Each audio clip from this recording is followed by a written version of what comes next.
What I'm on here for about is Queen Sheba. Play that louder now. We don't get to hear that often. Say it louder. I think you are very open-minded about a lot.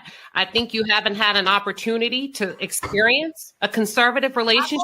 Hold on. And if and when you do, come back and talk to me. Yeah. What you don't realize is that you don't listen, man. I don't have to. You're not my daddy.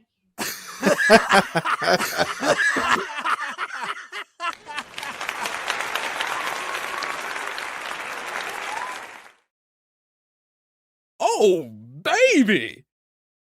Llama, red pajama, Reese story, Reese's mama keeps his baby hurt. Llama, go downstairs. Llama, red pajama, feels alone without his mama. Baby llama wants a drink. Mama's at the kitchen sink. Llama, red pajama, call down to his llama. Llama.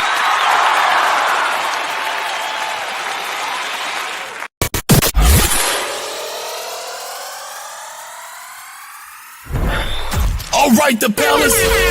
It's time for I Said What I Said Saturdays. Right here on Queen Sheba. All right, the fellas. Let's go. Damn. Llama, red pajama, Reese's story, Reese's mama keeps his baby hurt. Llama, go downstairs. Llama, red pajama, feels alone without his mama. Baby llama wants. Hey. Llama's at the kitchen sink. Llama, red pajama, call out to his baby mama. Something, know the words and what you heard. Hey, say ow. Say ow. Let's go. It is Saturday. I said what I said. And listen, let me tell you something. If this is your first time here, this is an unscripted show. We have no idea who's going to call in, what they are going to say. But let me just tell you, it can go either way. Okay, it could go either way. And listen, this is your time to shine, baby. This is your time to hit me with your best shot. Fire away. And if you're new here, let me just tell you a little bit about the show. So Saturday, I said what I said. We've been doing this for a number of years now. Okay, it ain't even about me. It's not my show. I said what I said is a Saturday morning show where you call in. You. I'm talking to you. Those of you that are cleaning your house. Those of you that are at the nail shop, getting a haircut, barbershop. I don't know what you doing in your car, in the mall. This is where you call in, you confess, confront, you vent, you sound off, you shoot your shot, you flirt, you confront, you air it out. It don't have to be about nothing that I'm talking about, okay? It doesn't have to be on topic. It ain't got nothing to do with the thumbnail television show. You can say whatever the hell you want to say. You just click that link, okay? No filters, no rules, just pure, uncut truth. Let it out. Hell, they don't know you here. Don't nobody know you up in here unless you call them and tell them. They'll never find you. They're not going to find this damn segment.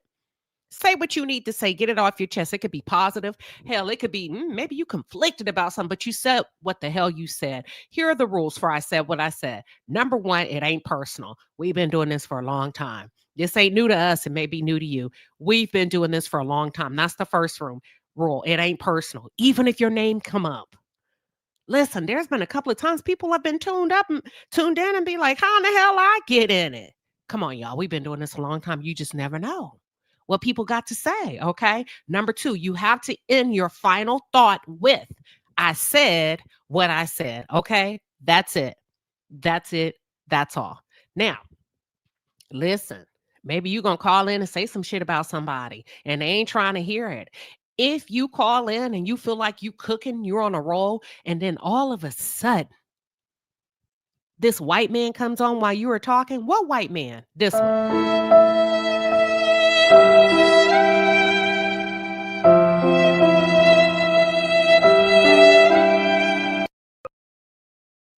Somebody wants you to shut your ass up and sit down somewhere. That means somebody paid a $9.99 super chat or higher to say, shut up, quit talking. Don't nobody want to hear all that. Okay? That means somebody paid for you to sit your ass down somewhere, and you got to wait at least 5 minutes to finish your thought. But let me tell you something. If you about that life and you say, you know what, Queen Sheba, I can match it.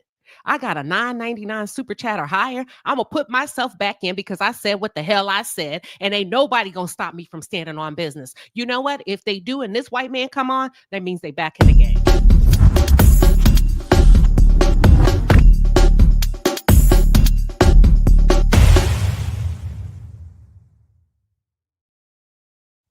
That's it.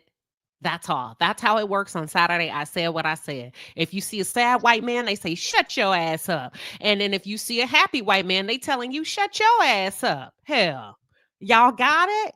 But it can be about anything. It could be about your neighbor, your dog, your cat, your spouse, your kids, your boss. Baby, don't nobody care. This one's for you. Okay? Now, welcome. We got a caller already. Listen. We got a caller. All you have to do is click the link, y'all. Here we go. Our first caller. Welcome. Good morning. Welcome to Saturday. I said what I said. Lil Miss Tutu, what you standing on? Hey, Queen. Hey, chat. Hey, everyone. I just want to address this this to Anthony Lofty's, that ashy ass nigga, that bitch ass nigga, that creepy ass nigga, that motherfucking dusty ass nigga, that empty ego ass nigga, that goofy ass nigga, that hoe ass nigga. How you thought you was gonna come and try to face 3 queens with your dumb ass? I hope you go suck on your own dick, bitch ass nigga. And I said what I said. I heard about you. I was waiting on you at the door. Oh, listen. I don't care. I don't care. I said what I said. I meant what I said. Shit, and she said what she said. That's Lil Miss Tutu. You heard her. She didn't stutter. It's Saturday. I said what I said. She out of here, y'all. She's coming back to party in the chat. We got our next caller. Welcome to Saturday morning. I said what I said. Trey Carter, what are you standing on? I just clicked the link, Queen. Shout out to the Queen and everybody in the palace. I just want to say shout out once again to Toot B. I'm right behind her. I want to thank the courts of Alabama for seeing fit to put our girl Melody in the place of right. And a big fuck you to that bald-headed, messy queen, which is her ex-husband, and also that other bald-headed, messy queen that stay on YouTube talking shit about everybody. Maybe this will be the key that some of you other content creators need to stop this frivolous bullshit in these courts. The judges, the people don't have time for this shit. Keep your ass at the house. Stop doing all this shit and taking it to court. Sit your ass down somewhere, because you ain't worth a damn no way. And I said what the fuck I said. Listen, that was Trey Carter, and he said what the hell he said. He said, stay your ass out of court. Let's go to the next caller. Woo. TJ's baby, welcome this Saturday morning. I said what I said. What you standing on? Good morning, Queen. Maz in chat on this good Saturday morning. I really came up here to roast some hoes, but I'm gonna respect Mel because she on silence. So I'm gonna just say what's on my mind about fake millimeters. I need y'all to understand something, that I'm not saying nobody should pick a side. You do what you want to do. You a grown ass person, but what you cannot do is call yourself a millimeter and kick it with the op. That's not the recipe for being a millimeter. That's not the get down. So, but you can call yourself whatever you want to. I'm really saying this for people who aren't millimeters but are looking at millimeters and saying, that's millimeters? They over there with this person talking about male 7 days a week, 4 or 5 hours a day. No, when you do stuff like that, no, you're not one of us. Let me give you an example of a real millimeter. And Queen, I want to thank y'all for going to court with me. I really appreciate that. I want to give you an example of how a millimeter is. Take Queen Sheba. How Queen Sheba get down about male, how Queen Sheba roll about male, that's a millimeter. And I can give you some examples. Aunt Debbie, Linda Gamble, Trey, Toot, Sugar, Lala, Santa, Simone, Sassy T from the 803, Queen Somali, Anita, American Born. I'm on a time frame right now, so I can't give you all that. But I'm just tired of this. I'm tired of every time I turn around, somebody sending me something about this person saying they're a millimeter, but they over there with males ops. No, that's we ain't with all that punk shit. And if you have a problem with what I'm saying, then that sounds like a you, not a me. So therefore, all I'm saying is, if what I'm saying upsets you, get at me. But just know it's a balanced breakfast over here, and I said what I said.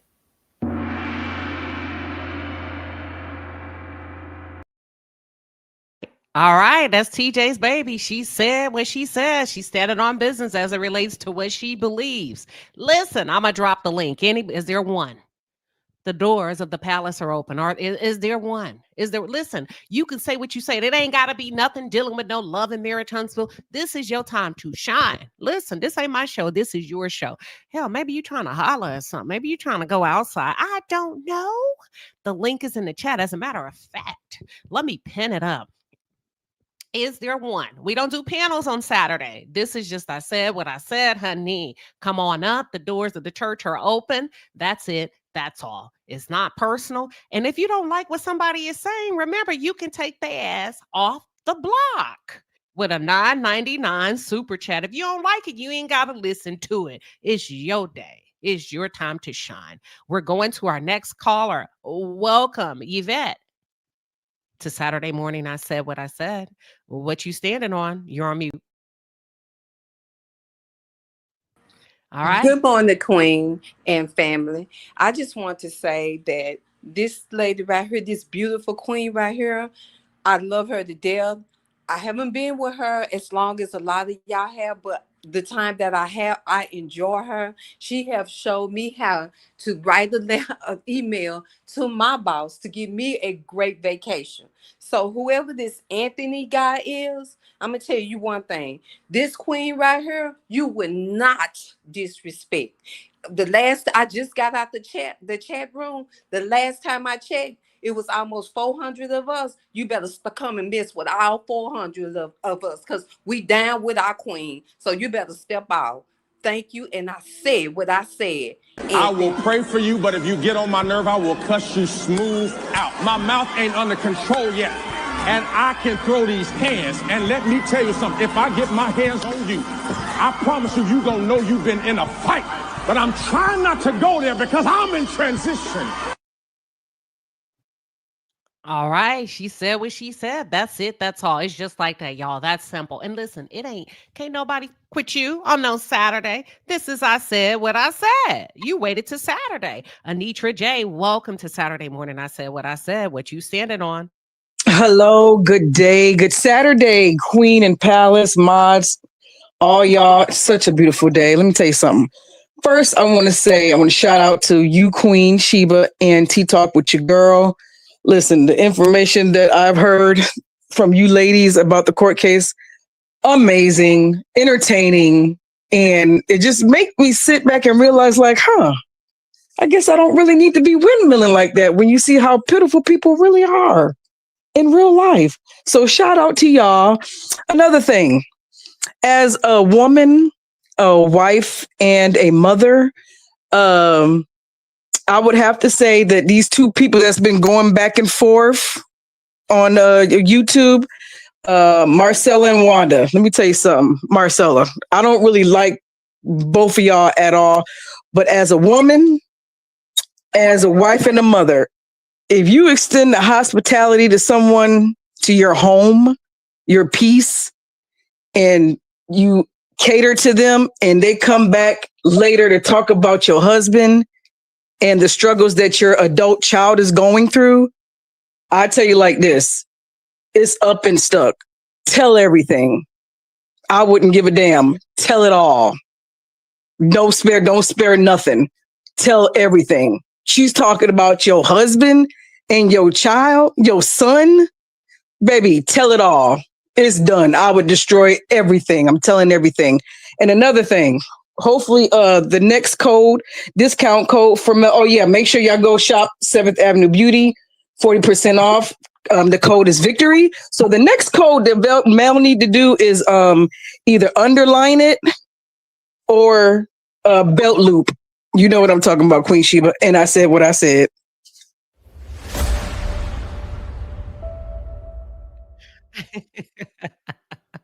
Did you say belt loop?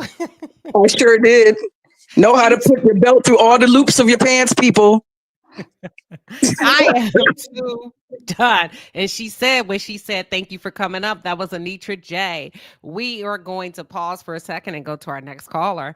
And it's an instigator. Welcome to Saturday morning. I said what I said. What you standing Good on? morning, everybody. Happy Saturday. I said what I said goes out to them dumb pick-me's over there that sit on their lives for 5 hours, want to trash talk Mel, get mad because she won her case and got custody of her children. Y'all are some dumb bum bitches when you could sit there and want to acknowledge this man who has mistreated his kids and you think that it's okay and you want to turn the blind eye because your hatred for a woman who put money in your pockets. Because technically, let's really get it twisted. Y'all are not real content creators. You're fake.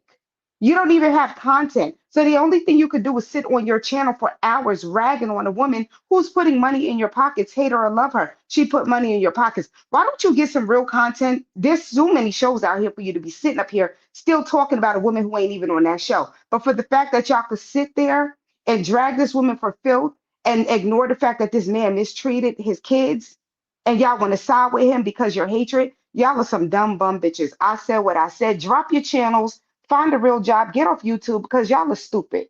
I said what I said. Listen at me and listen at me clearly. If you don't want me coming for you, then just stop fucking coming for me, okay? Listen, all right, they are on fire today. Like I said, the link is open to any and everyone. We got it pinned to the top of the chat. They said what they said. And listen, this does not have to be about nothing, love, and Mary Tunspell.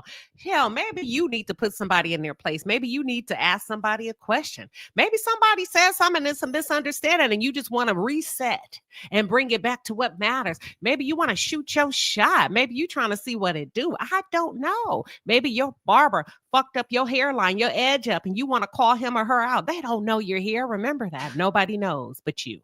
We're going to give it a while and see if anybody else wants to come up. Listen, because y'all are on fire today. You hear me? Y'all are on fire today. So I'm going to sit back, relax, and I'm going to enjoy this flight because the doors of the palace is open. Don't be scared. Now's your time to shine. See, I like the ones that say, you know what, I'm going to go on record. I ain't in no secret groups. I ain't hiding my hands behind the scenes. I ain't no messy subscriber. I'm going to say what the hell I said in private and in public. I'm about that life. And who going to check me, boo? Welcome to Saturday morning. I said what I said. Darlene, what you standing on? Good morning, Queen. I want to speak to all the weak ass hoes that be running behind Cardi B and coming sideways at Nicki Minaj. Y'all need to have several baby shower seats because y'all don't know what it's like to truly be a strong woman. Y'all are very insecure. Y'all don't know what it's like to fight against an industry trying to destroy you, destroy your legacy, and that's trying to come against your God-given purpose. And, you know, trying to destiny swap with you with a talentless, loudmouth, ugly ass fraud like Cardi B. So yes, I'm coming at all the weak ass Cardi B fans.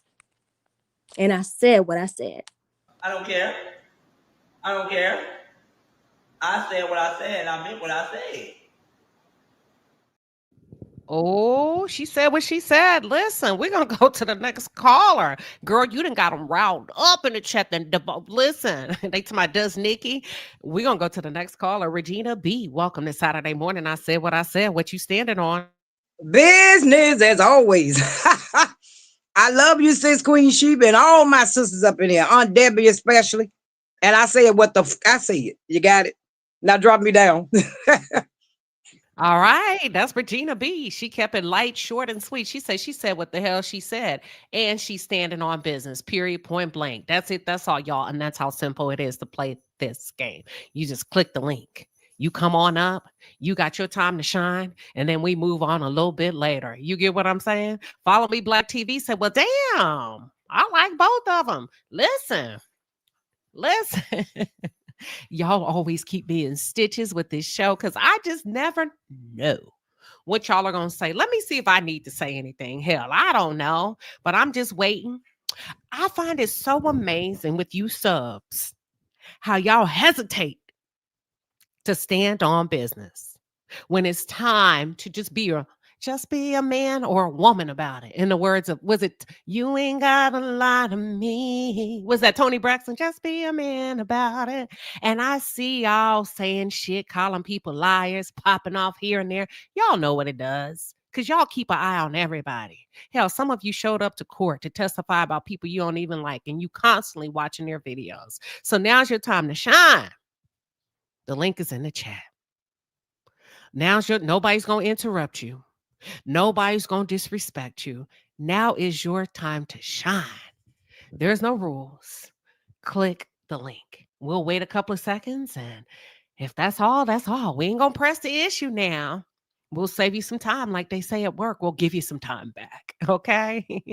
We'll give you a little bit of time back, but I know, I know it can be kind of tough being honest out and open in the public, but it's okay. It's okay. And Somali said, in the words of Cardi B, we putting belt to ass today on Saturday morning. I said what I said. As a matter of fact, this name is just in time. I've never heard of you, but welcome to Feisty. I like your name. Welcome to Saturday morning. I said what I said. What you standing on? Good morning, Queen. I am standing on employment. I'm standing on employment today. We are in a crucial time financially. State after state is announcing if the government doesn't open back up, the people will not be receiving their SNAP benefits. It's very scary for a lot of people, and it's right before the holiday season. With that being said, all you generous people in the chat that like to help fund some of these people's lifestyles, you might want to be aware the begging is about to get very serious on YouTube in these next coming weeks. November 1st is right around the corner. Nobody's getting that deposit on their EBT cards, and we're about to see all kind of imaginary relatives dying and falling out, all kind of medical issues popping up that you never knew they had before, all kind of products getting sold that people aren't receiving their orders. Oh, the begging's about to get serious. It's about to be another level. So you might want to be very careful with who you spending your money and your time with. I said what I said.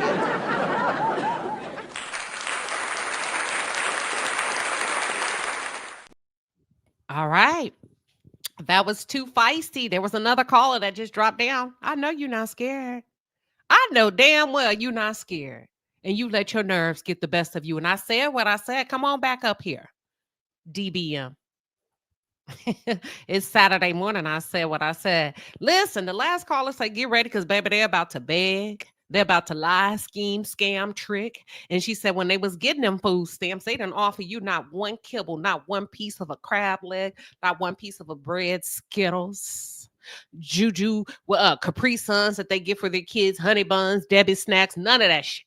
But they finna start begging y'all. She said, so just get ready because it's coming. Welcome, innocent instigator. What you standing on? I had to double back because I forgot. This one goes out to G Squad the fraud. You thought I forgot about what you did a couple of weeks ago when you clicked your button on your channel and decided that you wanted to try to out us and talk about we're trying to take over your channel. You forgot you stole all that money from them people. See, I was gonna leave your ass alone until you started talking about my grandbaby. Wrong move, sweetie. I told you it's gonna always be up and stuck. Because when you mess with mine, that's a whole different ballgame. When my grandbaby was born at 22 weeks and you decide you want to talk about her, sweetie, it's gonna be always be on. So with that being said, don't forget, sweetie, you was bumming and begging money from everybody on YouTube, okay? Under the guise that you was trying to collect money for somebody. But when you wanted to get up there and call us slow hoes and big backs and all the above, wrong move. You should have left us alone. When none of us thinking about your channel, bothering your channel, you wasn't even a thought.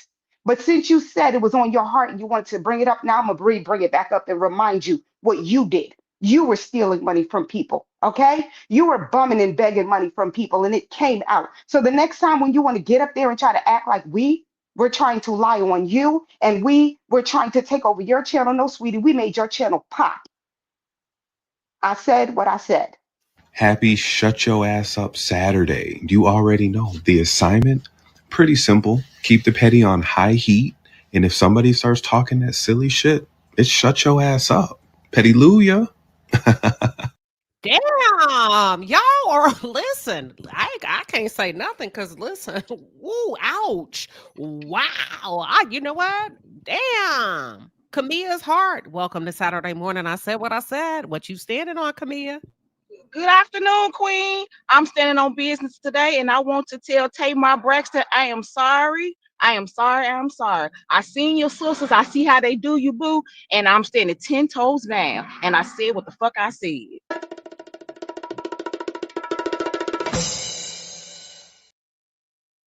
Hey, Tamar, this one is for you. Camilla says she is sorry. Oh, speaking of that, y'all, we gonna talk about that tomorrow and behind the wall, members only Sunday session.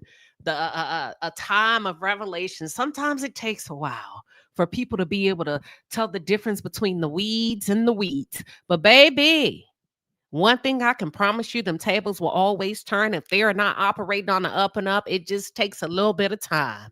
And if you can just sit back, relax, and take in even the most uncomfortable moments, I promise you, when the shit hit the fan, they'll know the real from the fake. And I said what I said. That was an excellent call out regarding Tamar and her sisters. Listen, they had us all fooled, baby. And listen, I think it's that time. I think a lot of shit is about to hit the fan. A lot of truths are about to be exposed. You know what I mean? I think we gonna find out you ain't that nigga you say you is. Is there anybody else? Because if not, we're moving on to the rest of the show. And I said what I said. That's it. That's all. Y'all have been on fire this morning. And y'all, that's all we do on I Said What I Said. You come up, you speak your piece. I wish a nigga would, because they know how it goes. And if you got a problem with somebody saying anything, click the link. Click the link and you can fire off. You know what I'm saying? Especially if you go second, you get to wrap it up. Now, we had a situation a few weeks ago where somebody took it personal and they came back up. They said what the hell they said. Welcome, everybody. So I'm going to drop that link one more time because y'all are on the roll. And if it's good, baby, if it ain't broke, don't fix it, y'all. They are on a roll. They are on a roll today. And this is an unscripted show. I never know what the hell y'all going to say. Sometimes I clutch my damn pearls. The lady just came up here and called out a content creator about stealing. I was like, what? Lord have mercy. Father, fix it, Jesus. Fix it. We'll give it just a few more seconds. And if not, baby, we are moving on. We moving on. Okay? We are moving on. Listen, I want to show this. I want to show you. Y'all, this is so funny. I saw this. When I tell you I laughed, this guy really cracks me up. Give me 1 second. I'm scrolling too fast. Hold on. Let me know when you can see my screen. Hold on. Give me 1 second. Hold on. Here comes somebody. We got okay, now look, innocent instigator. Hold on. This one better be good. We got innocent instigator is back. Give me 1 second. Give me back. Hold on. You say you gonna go again? Welcome sure to Saturday am. morning. Okay, hold on. I sure am. What you standing on? Miss Carla, that's not the way I said what I said works, sweetie. If you have something to say to me and you want to say why I'm lying, why you ain't click the link? Because I'm not lying. Were you not in that live where all the receipts were shown? Okay, all you got to do is go to Black Women. What's on Debbie's channel? Go to her channel and you can listen in. Ain't nobody got to lie about nothing, sweetie. So next time when you want to pop off your gums, click that link and come up there because ain't nobody lying on that lady. Okay, that lady know what she was doing. The receipts is in that live. Go check that live out while you want to run off at your mouth. I said what I said. Oh, wow. I don't want to talk about it. you just said I'm gonna talk about it. I get angry. I don't want to. Oh, wow. Well, I just dropped the link for Carla. I just dropped the link for Carla. Oh, they said click the link. Okay, I dropped it.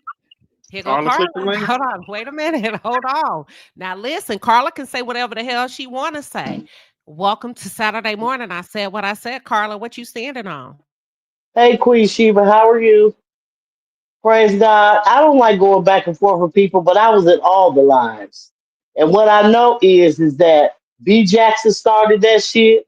I know that that lady did not take nobody's money. When they asked her to send money to Aunt Debbie, she said she didn't want to have nothing to do with it. Not only that, the lady was in the hospital.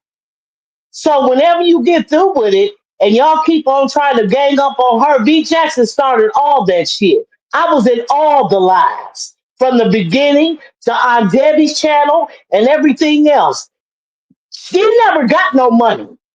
She never got any money. I've been in all the lives. I heard it all. And y'all can keep on saying this lady's stealing money, she doing this and she doing that. That lady mind her own damn business. Find something safe to do. Innocent instigator, you and everybody chat on some bullshit. Have a great day.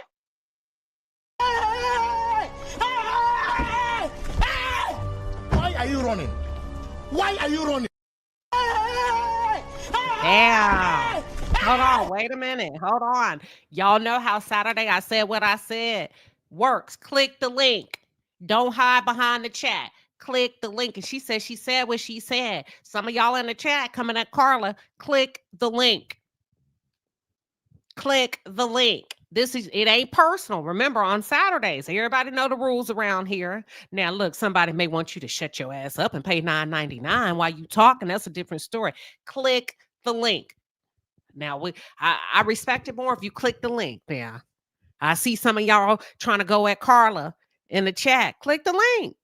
Carla, click the link. Innocent instigator, click the link. Y'all click the link. All right, here we go. Hold on. They clicking the link. Click the link. All right. Here we go. Welcome. Damn. Welcome, LaDawn. Saturday morning. I said what I said. What you standing on? Good morning, Queen Sheba. Sorry, a little sick, but I got to stand on business today. That's what I'm standing on. This is for G Squad. It's a shame that you got these people focusing on one part of the situation. We're talking about the receipts of everybody else that you ask for money for gas, for food every day. Pinky the housewife every other day for gas. $300 from other people. Stand on business, G Squad. Stop focus on the Aunt Debbie part of it.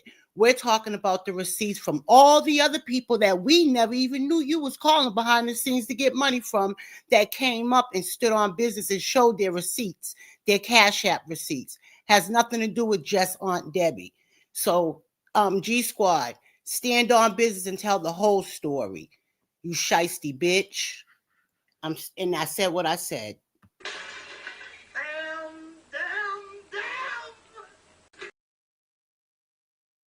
What the listen? I told y'all unscripted, not personal. Saturday morning, I said what I said. Janae, welcome. What you standing on? First, let's start with this shitty ass government. They need to stop playing with people's lives, money, and benefits, especially the military. That's one. Two, when are the Braxtons really just gonna stop what they're doing and stop selling their souls for fucking checks? This is really getting ridiculous. You blasted your sister, letting people know that you pay for her house, then you saying your other sister screwed your sister's man. That's what we doing? They really need to go find Jesus, and they really need to go sit and do some deep soul searching. I said what the fuck I said. Stop the cap, stop the cap, stop the cap, stop the cap, stop the cap. Right. She said what she said. That was Janae. She was up in it, in and out. Said what she said. She said, Braxton's, y'all ought to be ashamed of your damn self. Out here looking like a fool, going back and forth with each other as sisters. That's it. That's all. Is there any more before we shift and go to the second part of the segment? Is there any more? Because we want to make sure you get it out now. Remember, it ain't personal. It's Saturday morning. I said what I said. Don't be Listen, don't be picking on nobody tomorrow. It's a new day. They walking with the Lord on Sunday. Okay? Okay, that's how it works over here. Because if you heard it and you don't like it, that lets us know that you was too scared to click the link. That's it. That's all. Ain't nobody interrupting you. You got the floor. That's it. That's all. I know. Tasha Vaughn say, "Woo, Lord have mercy." Hey, but everybody knows. So why y'all keep coming in here talking about, "Ooh, what I walk into?" You know what we do on Saturdays. It's I said what I said. Quit playing.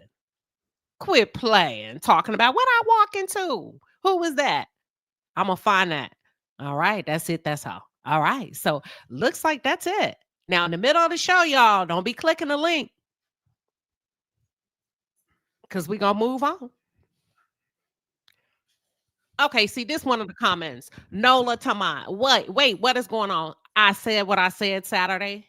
Nola, that's what we do on Saturdays. We've been doing it for years. The show is called I Said What I Said.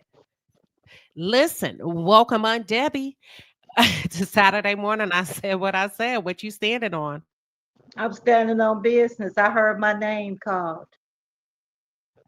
Let me tell you, Carla, what G Squad did. She did because she wanted to. She stole from people and using my name. People have receipts about where they sent their money to her for flowers for Aunt Debbie. I didn't even know she was doing it. So what you saying, you'll know what you're talking about. At that time, I was having a heart surgery and lost my brother at the same time. Just last Friday, I just had the second heart surgery and I'm recovering. So I'm not finna argue over or bicker over ignorant shit like that because I have bigger fish to fry. I thank God for healing me and giving me a second chance at life where my heart is healed, my soul, and my spirit. So what you saying, man? I don't give a damn about what you think about G Squad or me, nobody else. Leave my name out of that, because what she did on her own. She stole from people. And yeah, I'm saying that I didn't say much then because I was real sick. And Queen Shiba, you knew that.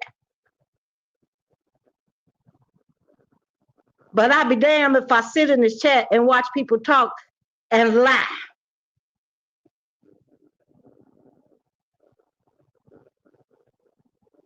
Watch yourself. You know, I've been through a lot. I went to a chat and I asked a question. And this was the question. Why do y'all keep Queen Sheba name in y'all mouth? My channel was demonetized for it.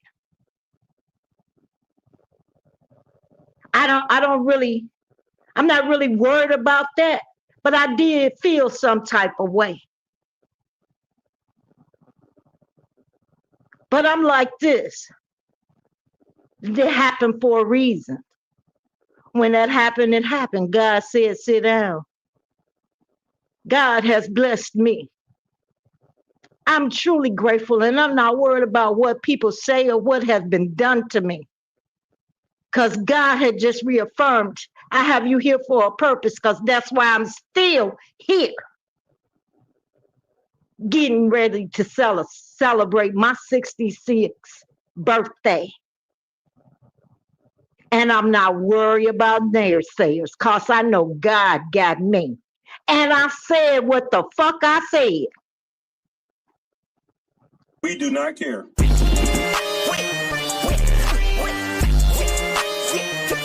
We do not care. All right, you heard Aunt Debbie say, I don't give a what y'all talking about. I don't care. She said what she said. She said, and listen, it happened. Anybody else? I'm dropping a link. I didn't know they were out. So damn, they out here demonetizing channels like that? Misappropriating, misusing the strike feature? Damn. That's crazy. That's crazy to me. People can, Baby. Money comes to me. Money comes to Effortless. me, flowing effortlessly. Money comes to me, comes to me. Money comes to me, flowing effortlessly. Money comes to me. Money.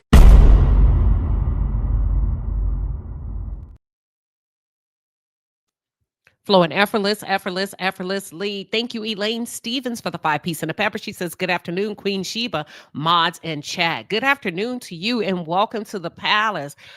Whoo, there's a lot of damn dysfunction and negativity on YouTube. I didn't know Aunt Debbie was demonetized, and that's crazy because you moved in silence and didn't say a word, didn't cry about it because you know it wasn't right. Now we striking motherfuckers because they ask you a question? That is crazy to me. That ain't the way you YouTube. And I said what I said. That is not the way you YouTube. Come on now, y'all. We can't be that fucking sensitive and weak. That we striking people in our chat if they ask or say something we don't like. Damn. I had no idea. That is just damn. Alpha MC member for 31 months. So y'all make sure to give our Duchess on Debbie love. We sure will. Thank you.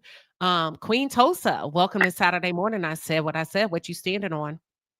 You know what, sister? I just got up. I just walked in. I want to say thank you for having me, but I like to listen a little bit, and then I'd like to let me warm this engine up. Let me warm this whistle up, okay? So Oh, I'm gonna sit and listen. I'm gonna sit and listen, and then I'm gonna go off. no, you If got to that's go okay. now. We're towards the end. Oh, y'all are? Okay. Yeah. Well, let me just say this. I'm sorry, I just woke up. Well, let me just say, since we have Nicki up here, I want to say that you know, when you're a truth teller and things like that, the woman is not perfect, but let's be honest. I feel like there's a plant after her and they're trying to get her, and she's the whistleblower. So when we think about whistleblowers, what do they do to them? They try to silence them. They try to, discredit them. Now, when it comes to the Braxton sisters, it's always been some mess. And you know what? I was giving all the heat to Evelyn last time, but I had to do some self correction. Their father is responsible. He is so much responsible, and we're giving all this heat to Miss Evelyn. But you have to understand, this man was a pastor. He was a father. He done cheated with the mother's best friend. He done scorned them girls. They don't trust each other. How can they trust women when they mama's best friend and went and slept with they daddy? So y'all got to look at that. Um, and who else was up on here? Um, oh, it says my stepsister. What was the title? My stepsister sleeping with my man. You know what? I think is very disgusting, and that goes along. That falls right into the generational misinformation, the generational curses, keeping things in the house, not telling. You know what? It's a big deal because black women, y'all are your worst enemies. Like you have so much in common, but y'all let individuals divide y'all. And look at Nicki and Cardi, two women that are in the game that could be doing business. You get what I'm saying? Like it. I don't know. I wish I had the remedy to bring us all together. I'll continue to keep praying. I said what the fuck I said. Listen here. And to these nappy headed ass bitches on motherfucking YouTube trying to come after me, bitch, fuck you. I am here. I've been waiting on you bitches. And guess what? I'm not done yet, bitch. It's only Saturday. I'm just now waking up, but just be prepared. I'm going to drag the motherfucking fucking what do you call them, the damn rubber bands up off your head. I'm not playing with anybody. If you thought that you was gonna try me and tell me to shut the fuck up, oh baby, it's up. And thank you, I said what the fuck I said. Thank you.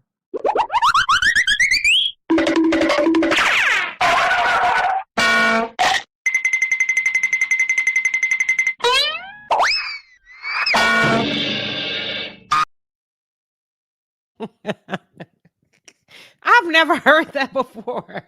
I'ma snatch the rubber bands out of your head. That means somebody's wearing pom-poms. Hold on. Wait a minute. Leash said, now that's how you get out of bed, child. He Tulsa says she gonna snatch her rubber bands. That brought back childhood memories with them little puff balls. Oh my God. Oh my God. Okay. All right, y'all.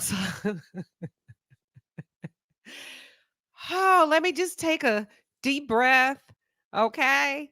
All right. That concludes the first segment of I Said What I Said. Now we are going to shift. Listen, make sure that if you are just entering the chat, that you are up to speed. You are up to speed on where we are, because I don't want us to be in the middle of the show and you calling in talking about I said what I said and completely interrupt and disrupt the flow of the segment. All right. So listen.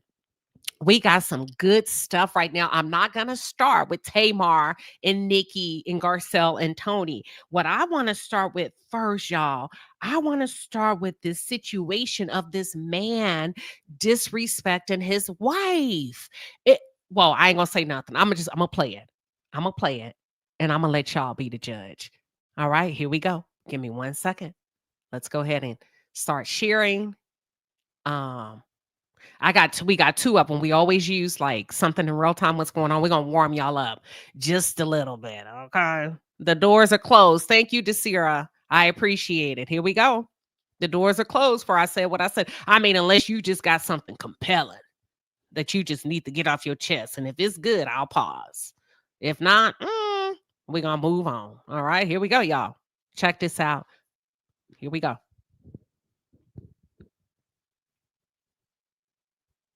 What do you do when your wife, she here, and all the people I'm talking about, About to go down. respects and appreciates her friends more than she does her husband who pays the bills with her?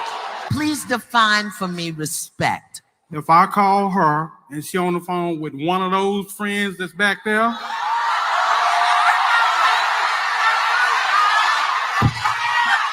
hey, you know friends when he like.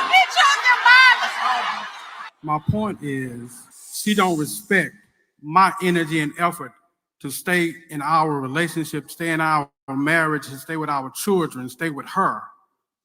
She respects their opinions, their thoughts, their.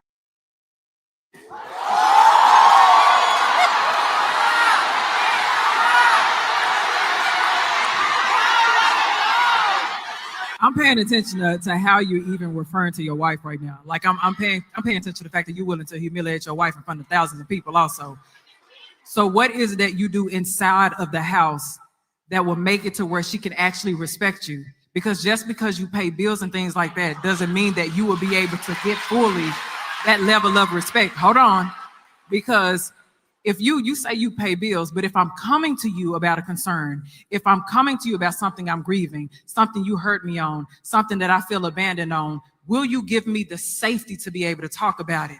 Can I trust you emotionally? Can I trust you spiritually? Can I trust you financially? Can I trust you in all of these aspects to prove that you give me a level of emotional security? Do we actually have a partnership? Because just because you married does not mean that you have entered into an actual partnership. Are we truly aligned? Because I hear you and I understand that a wife is supposed to respect you, but a husband is supposed to love a wife as well. So how are you loving your wife? Because a lot of times her lack of respect of you is a reflection of your lack of love for her, the appropriate love. So that's my question to you. What are you actually doing that will allow her to come up to that level to where she can respect you as the head of household? And this is to the men in the room. We got to stop reducing ourselves to a paycheck and paying a bill. You added that as if that replaces you being a person. She pays most of the bills. I manage the bills. I know you fucking lying. You done got up here and trashed this woman and come to find out she is the head of the house. Let's continue. Mr. Paul, I love you. We gonna quit while we ahead, Mr. Paul. So can we talk after the show, Mr. Paul, me and you? All right, let's talk after the show. Y'all, a husband that's jealous of his wife. I'm going to drop that. You can come up real quick and give your quick 30 seconds, 2 cents. Trey, what are your thoughts on this damn foolishness? Too feisty. You don't go straight to That man should be hell. ashamed of himself. He should definitely be ashamed of himself. That's all I got to say. He should be ashamed of himself. And shout out to that woman. Continue to do what you feel like doing, cause he ain't doing shit. Period.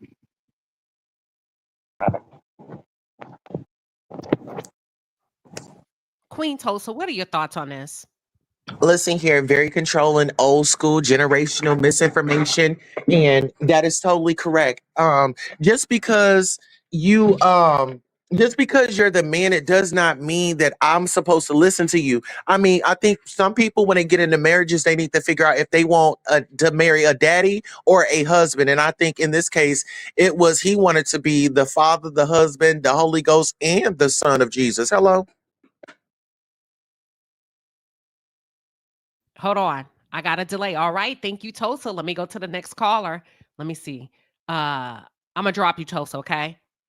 I got Tulsa. Let me go to somebody's mama. Girl, what are your thoughts about this? I'm reminded of something that my mama used to say to my dad whenever they would argue. You gonna pay bills wherever you live. So I think that he was out of line and had the audacity. He's feeling bad because he ain't doing shit. And he wanted to get up in front of everybody and embarrass that lady whenever she was trying to let him be head of household, because clearly he's not. And he wanted to get up and show his ass and end up getting his ass shown to him. Like, enough already. All right. Thank you, somebody's mama. Let's go to the next caller. Too feisty. What are your thoughts? Queen, we got 30 seconds. Yep. 30 seconds. Hey, Trey. Mr. Paul, if you don't sit your ass down, you probably used that woman's money to buy that damn ticket to air her out. And you got nerve to come up in there blasting her when the truth is you feeling insecure because you don't offer shit to the relationship. Not emotional support and damn sure not financial support. I need women to stop marrying these men and feeling like having somebody like that in your house is better than having no man at all. You can be single. Ain't no reason for you to be single and lonely. That's all I got. Oh, they say you better preach. Thank you, Too Feisty. I'm going to drop you down. Tasha Vaughn said, come on now. Y'all, I want to play this. I ain't going to play the whole thing. I just want you to look at Mr. Paul. This man is jealous of his wife. He talked about her like a dog. So much so that Kitty said, first of all, I'm shocked that you would get in here and air out your wife like that. Be careful. When your spouse, your boyfriend, your girlfriend, baby mama, your partner will talk about you like that in public, let alone behind. She said, I know you hell on wheels behind the scene. If this is what you're doing in a control setting, out in the open, nigga, I know you ain't nothing to play with behind the scenes. So look, let me just look at this man. Half of his mouth is gone. Hold on. She here, and all the people I'm talking about. About to go down. Respects and appreciates her friends more than she does her husband, who pays the bills with her. Please define for me respect. If I call her and she on the phone with one of those friends that's back there,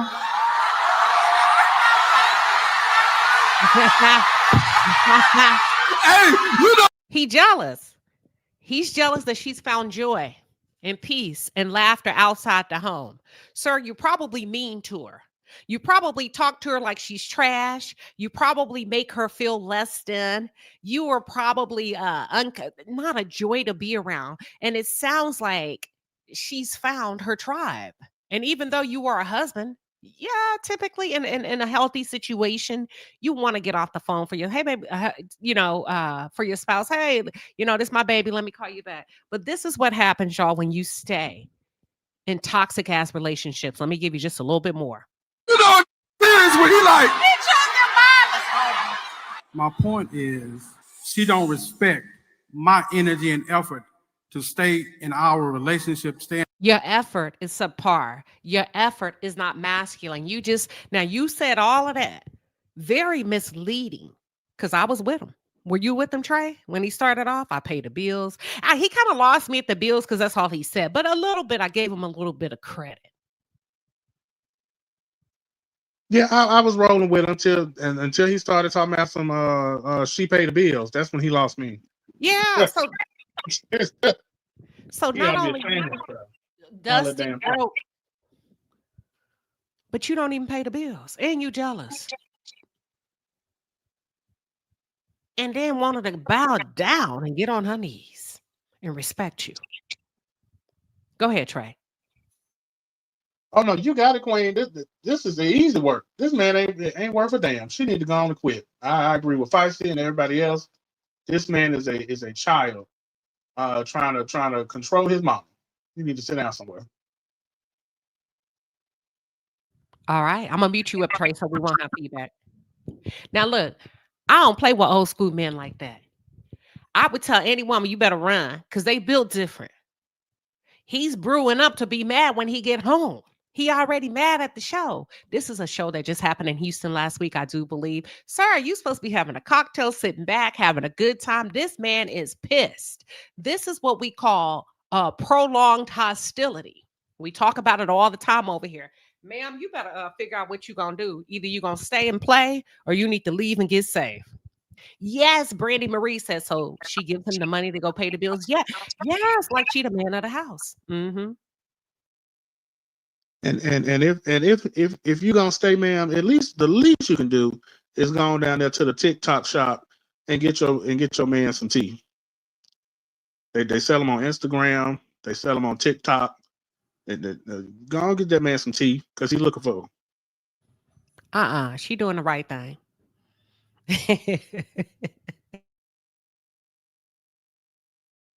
He doing the right thing. He don't need no teeth. If he acting like this without them, imagine what the fuck he would do if he had a mouth full of pearly whites.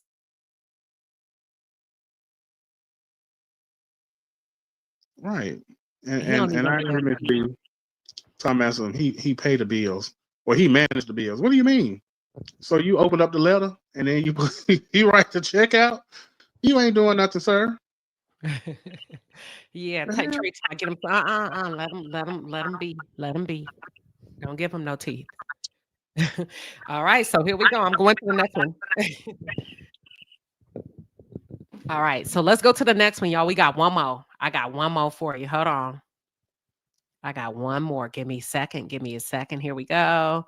Hold on. Hold on. Let me see if I can find it. I got so much stuff here. This one is a good one.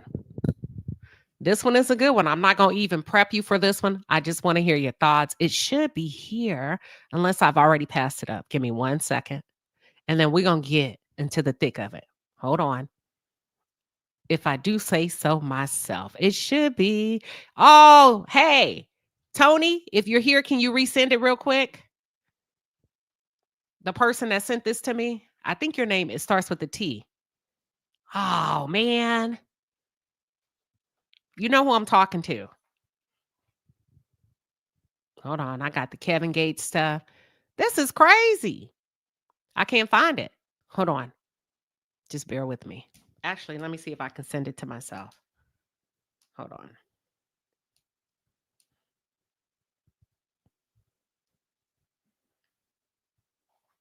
There she, Tanya. Tanya, that's your name. I got it, Tanya. Don't worry about it. I said Tony. Here we go. Y'all ready?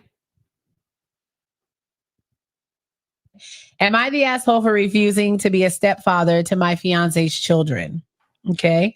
I'm a 47-year-old man with 2 children, a son, Jack, who's 20, and a daughter, Ella, who's 13, from my late wife. My wife died while giving birth to our daughter due to some complications during the process. Jack was 7 when my daughter was born, and I immediately had him in therapy to help with the grief of losing his mother because I didn't want him blaming his sister. And it worked out very well because my son loves his baby sister to bits and would never and has never even had an argument with her over my wife's death. And I love that.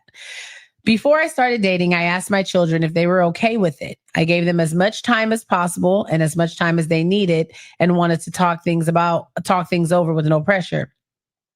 They said they were okay with after having secret meetings in their rooms and making plans and stuff, which I thought was very cute. Now on to the current issue. I've been with my fiance for 3 years total, engaged for 6 months. She moved into my house after I proposed with her 2 children, a boy who's 17 and a girl who's 14, because it was much bigger. All right, are y'all following? They got engaged. She immediately moved in and she moved her children in. Let's continue.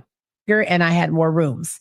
As the relationship got serious, I suggested that we sit down with all the kids and asked if they wanted a step parent or just a parent's spouse type relationship going forward. Both set of children emphasized on the parent's spouse relationship. That's fair because you're supposed to bring the kids into the fold and ask them what makes them the most comfortable. So I like that they did that. The kids said, we don't really want you we don't want you to focus on us. Both sets of kids, his kids and her kids said, we don't want you to focus on us as you're our step parent. Okay. But we want to focus on the spouse, y'all's, whatever she just said. Trey, what'd she say? Something about a spouse parent, Yeah. parent spouse. I'm honestly, I'm not sure what that entails. Is it just like that they recognize you as a spouse, not necessarily a parent? Is that what I'm guessing? That's what you mean? My mother's husband and my father's wife, and that's okay. Right.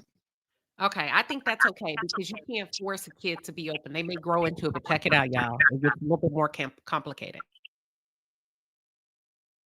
Which me and my fiance respected. Me and my fiance also decided that we were going to be taking care of our respective children financially, socially, and everything else. Are y'all following? The kids said, we don't want you to focus on being necessarily as just focus. You will be my mother's husband, and you will be my father's wife. The 2 engaged people also said, I'll focus on my kids financially. You focus on yours financially. Are y'all following? Let's go. This did not mean helping each other out occasionally, but we were each responsible for our own children. We both didn't want more children, and I got a vasectomy to prevent any accidental pregnancies. This worked okay for the first few months of us living together. My fiance was responsible for the food, laundry, school, etc. of her children, while I was responsible for the same for my children. Are y'all following? She would buy her food separate for her kids, all of that, and he would do his separate for his kids. Let's continue. My fiance has a 9-to-5 job while I run my own business, so I do often have more free time as compared to her. The main issue started on Jack's 20th birthday, which was a month ago. I got him a brand new car of his choice with modifications that he wanted. He was stuck having to drive his sister to ballet practice, but he said that he was sucking up to have his dream car. Everything was okay at the birthday dinner, but after, when it was just me and my fiance in our bedroom, she said that we needed to talk. Apparently, her children now want me to be their stepfather. Are y'all following? Let me continue. Because they've seen how much I love my own children. They want to join me and my children on our trips that we take around the world, and they want to get cool gifts too. Now I wouldn't be okay with this, but the way she worked it just rubbed me the wrong way. She was only talking about the trips and the gifts and nothing more. She didn't say anything about getting to know each other better or anything, just trips and gifts. Am I the asshole for refusing? Trey, you got the floor. I'm sorry, I was over here laughing. This is what happens when you allow your semi-grown kids to relegate the relationship. They should have just went in and made the decisions for themselves, because they are the ones that are choosing to live with each other for the rest of their lives, assumingly, because they are planning to get married. Them kids, the youngest one is 14. Of course, when they see somebody get a new Xbox, a new car, new PlayStation, the clothes a little bit cleaner, the jury a little bit fresher. Of course they're gonna say that shit. And she is. I don't know this lady. I don't know this man, but it feels a little weird that they would go along with let's split it in half. Why are y'all splitting food in half? That don't make no sense. If y'all are a union, y'all should have came together as soon as she moved into your house.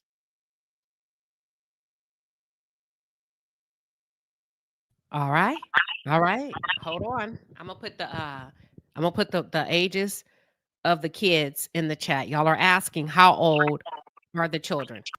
I think the youngest one was 14. It was like 14, 16, 17.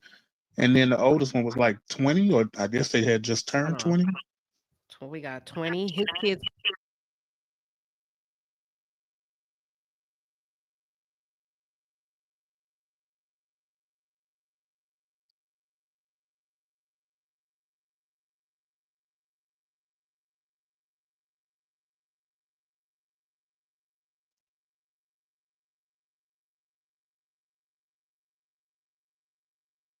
Hello?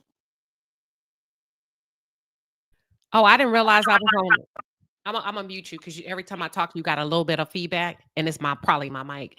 Okay, so we got 13, 14, 17, and 20. Uh-oh, it won't let me type it in. Hold on. Let me try again. 13, 14, hold on, y'all. 17 and 20. Boom. Got it? All right, that's the ages of the kids. Let's listen to part 2. Y'all want to listen to part 2? Let's go ahead. All right, here we go.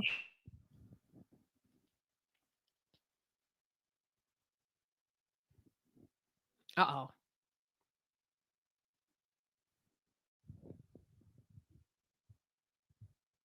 She was only talking about the trips and the gifts and nothing more.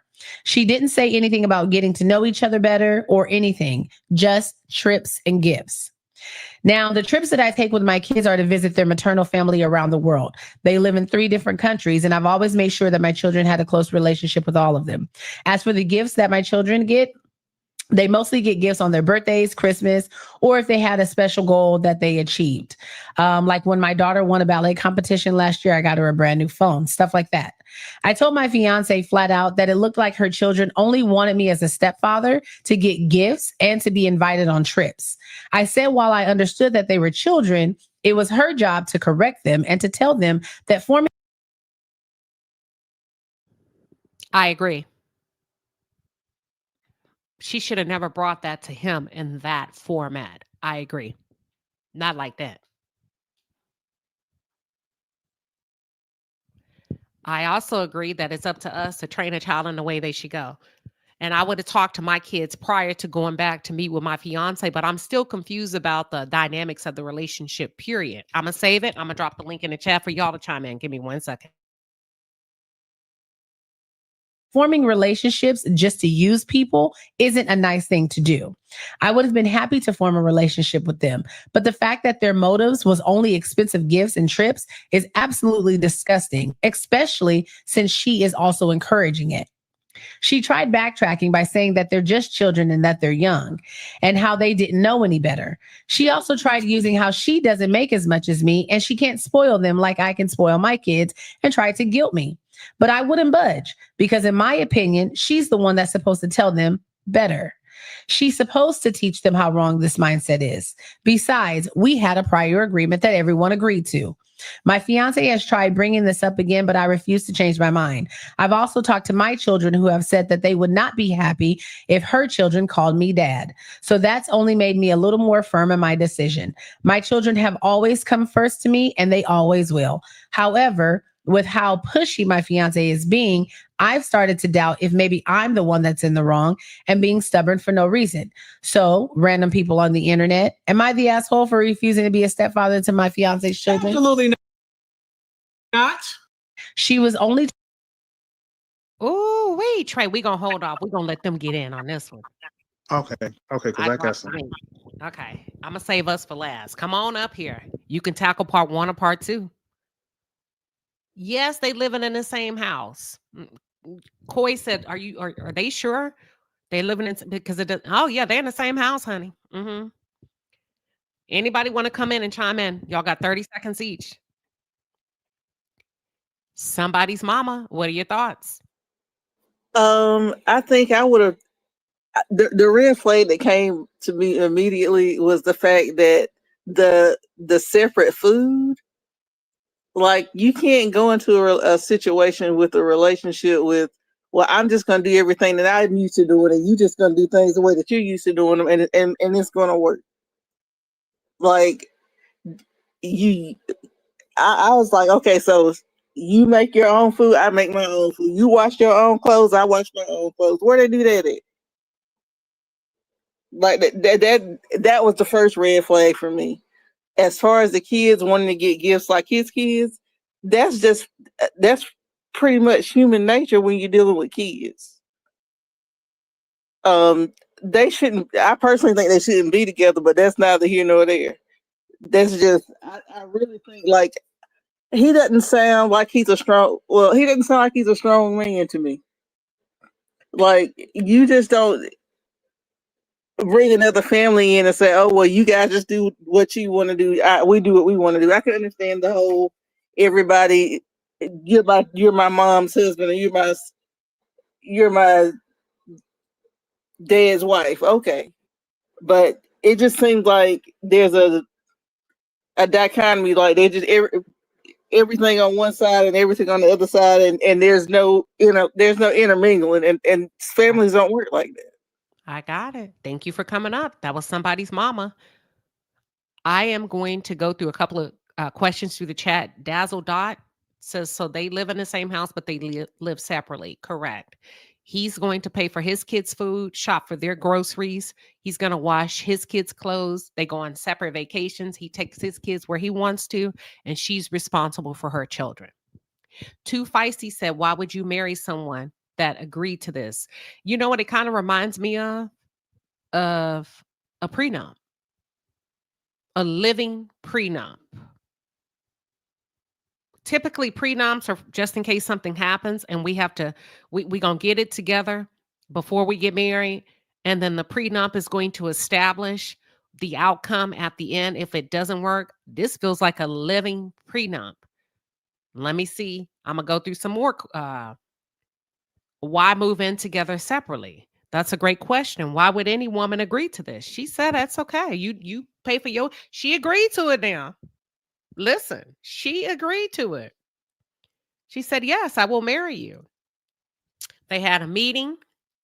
Both sets of kids, her kids and his kids, say, I don't want you to operate in a stepmom role. I don't want to call you mom. I don't even want to relate to you as my stepmom. I'm going to refer to you as my father's wife. And her kids said the same thing. Her kids are 14 and 17. His children are 13 and 20. He said everything was fine until his son turned 20. He threw his son a birthday dinner. At the birthday dinner, he pulls up a brand new car for his son. She came to bed later and said, listen, I need to talk to you. My children have changed their mind. They want you to operate in the capacity of a provider. They want the birthday dinners. They want the cars, and they want the trips. He said, no, that's not what we agreed on. And that wouldn't even be a problem, to be honest with you. I don't like the way you formatted that. It makes me feel like you're prompting your children to use me. It's your responsibility, he says, as a woman, to teach your children, wait a minute, that's not why he's here. If you want him to be your stepfather, then you don't just ask him to be your stepfather because you want what he can buy for you. Let me pause. Who wants to get in it? Who wants to get in it?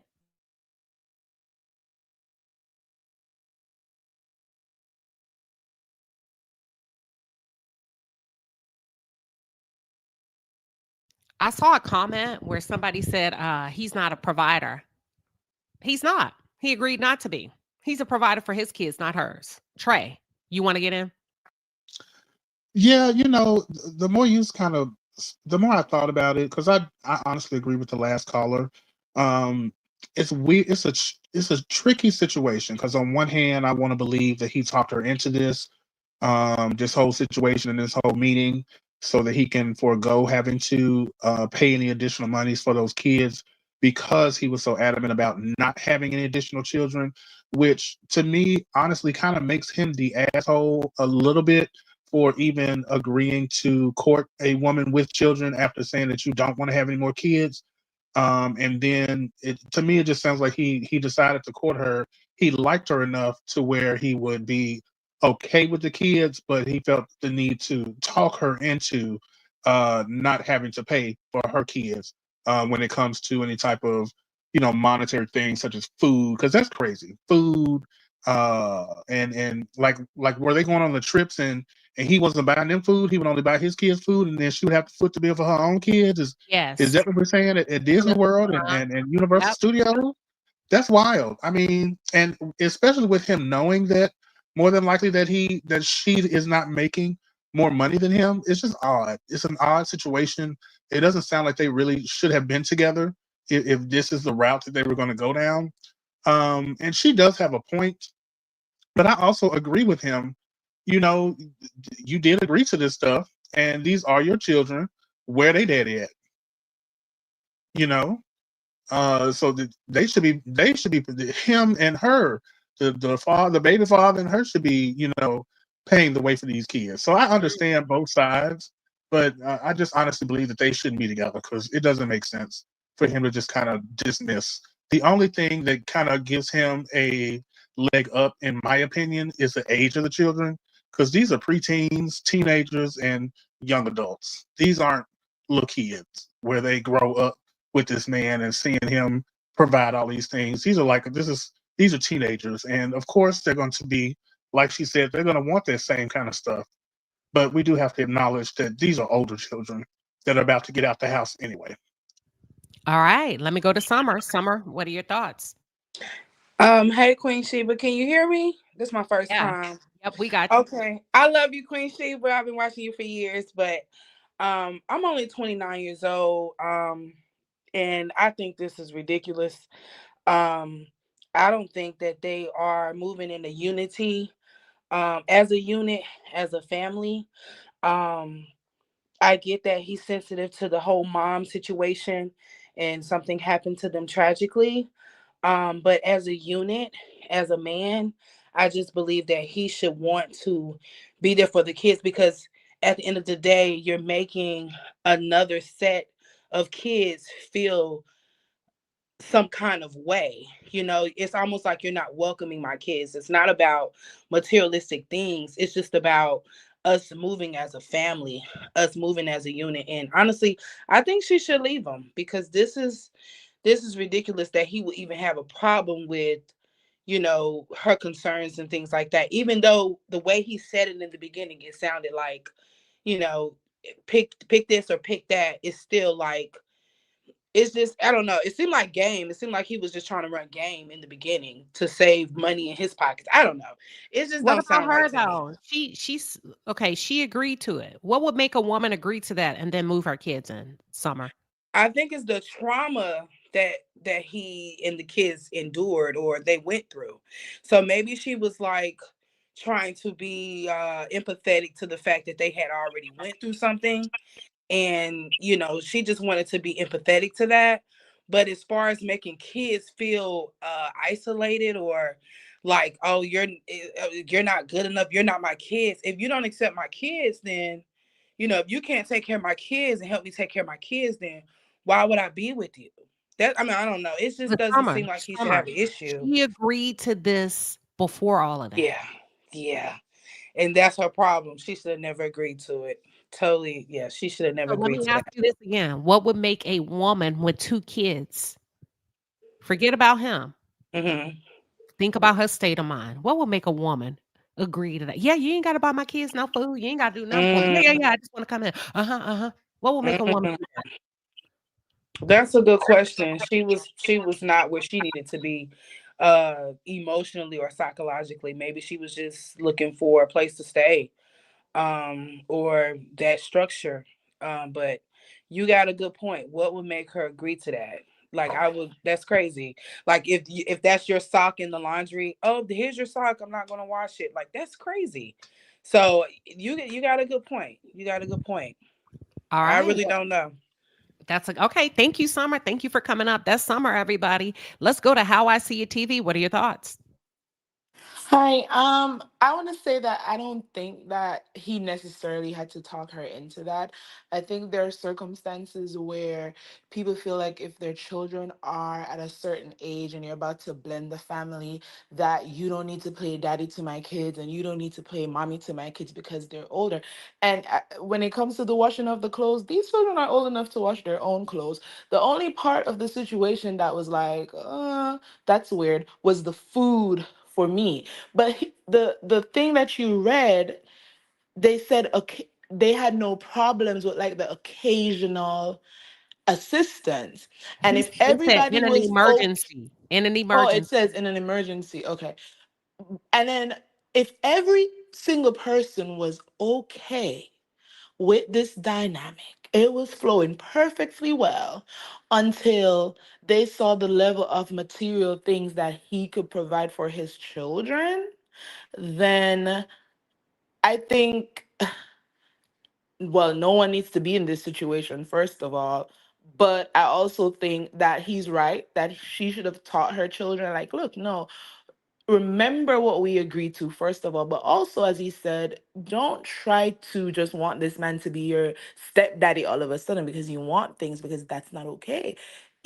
Because what comes along with him playing the daddy role is discipline. And if you're not going to want him to discipline you as if, where are their fathers? Or where is the father for these children? Because that might also have played a role into why they're like, yeah, we don't need you to be our daddy, because probably their dad is playing an active role. Okay. All right. That could be a thing.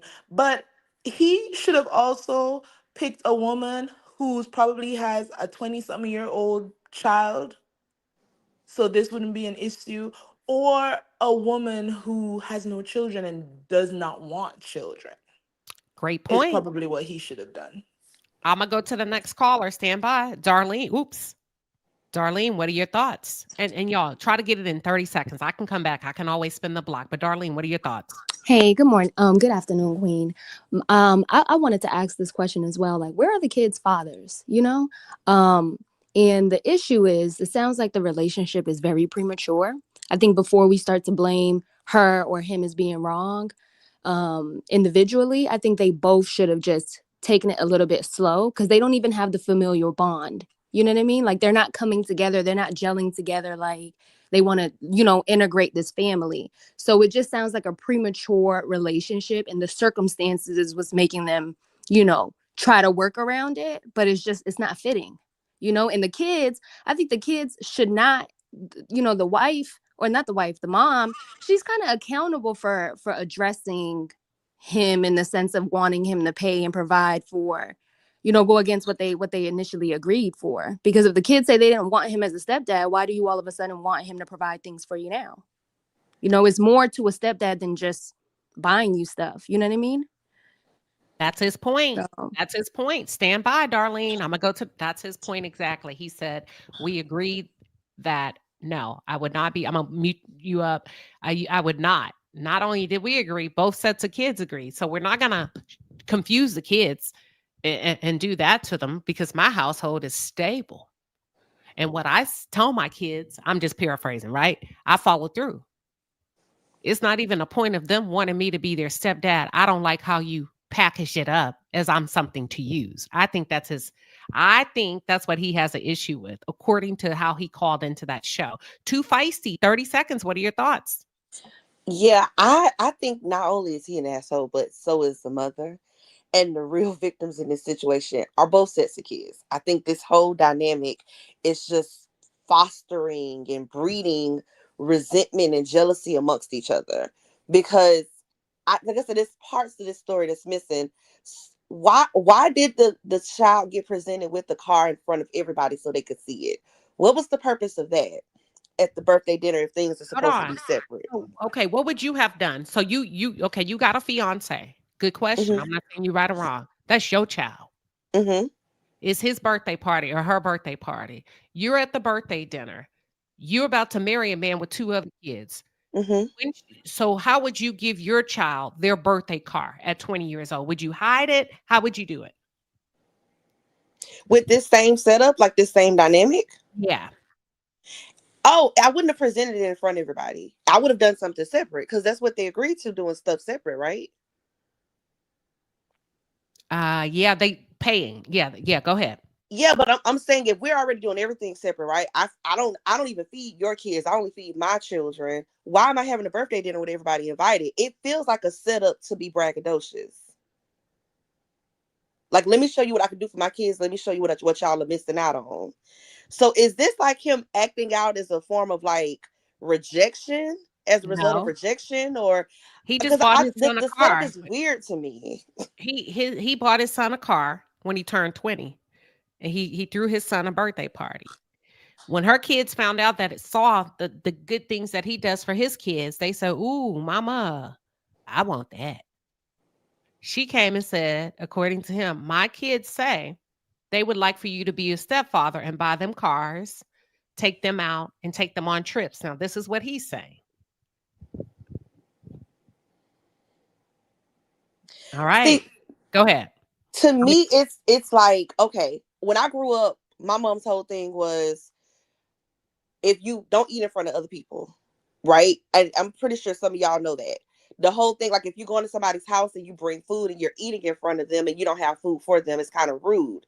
So that's what I'm saying. To me, it's not that it's not that he gave his son a car or that he gave it to him at his birthday, but why were those other kids there if y'all are already doing everything separate and you don't view them as like your But she had to stepchildren? pay for her kids' food. I don't know if he invited them or I don't know. But okay, let me go to the next caller. Let me see. Mm-hmm. Tina Turner, what are your thoughts? Everybody mute up, please. Tina, you are on mute. Tina? Can you hear me? I'm sorry. Okay, Can you hear me? Yeah, you got 30 seconds. Go ahead, Tina. Yes, ma'am. Hi, Queen Sheba and everyone. Well, I feel like this. When children are children, you have to remember they were all preteens when this happened. I think that when children are 3, 4, 5, 6 years old, you don't have to ask them what they want. But when they're teenagers, that may be different.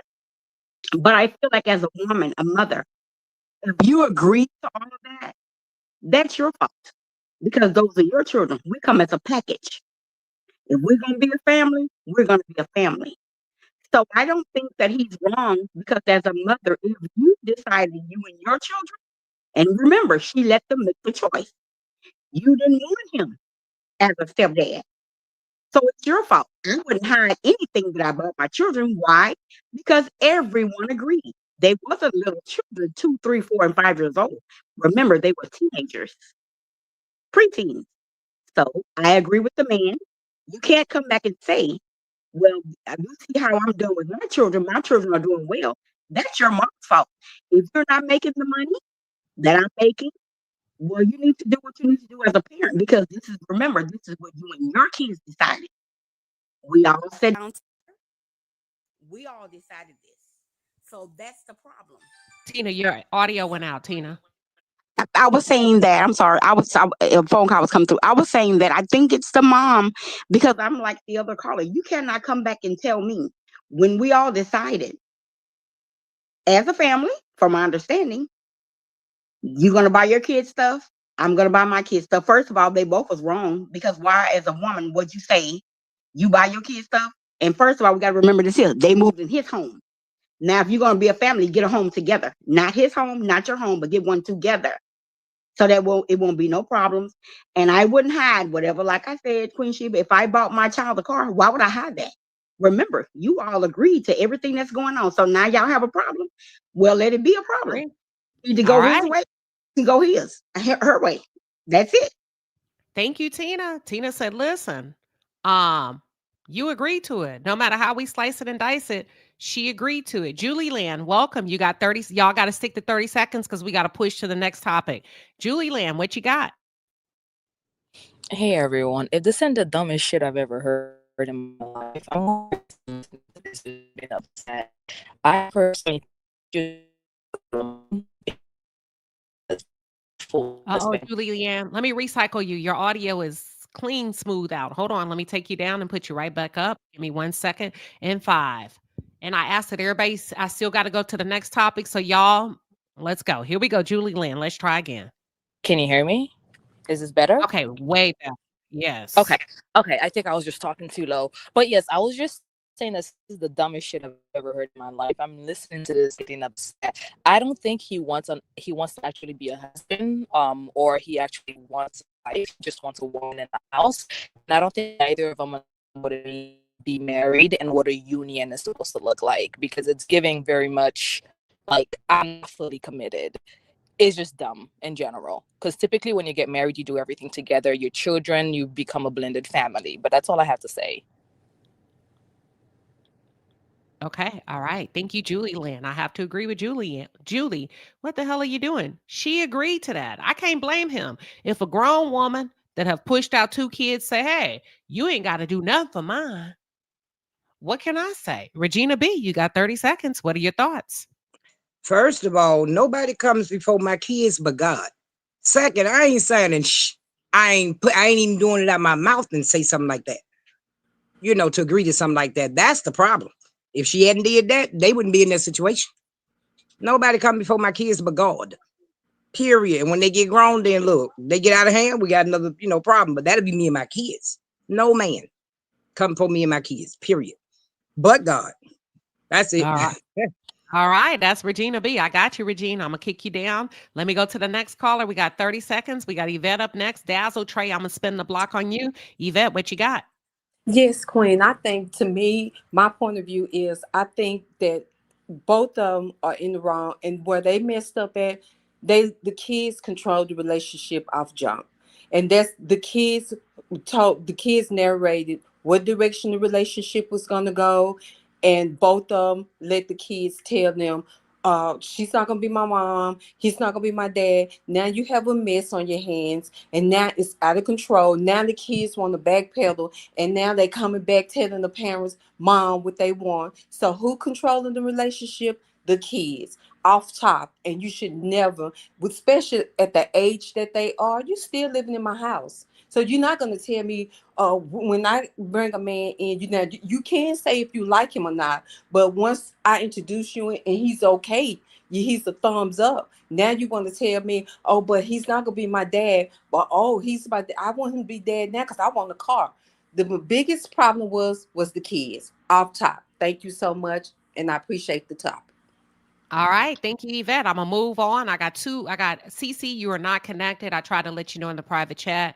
If you want to go ahead and drop down and try one more time, I'll give you a few seconds. Dazzle, you got 30 seconds. What are your thoughts? Hey, Queen Sheba, how are you? Hey. Happy Okay, Saturday. thank you. Happy Saturday to you too. Okay, so as a stepmother myself with kids that live in the home with me, first of all, when I chose to deal with somebody, I knew they had children. I did not. That's a package deal. I would never sit there and eat in front of their face or anything else like that. It doesn't work like that, right? So I don't agree to that.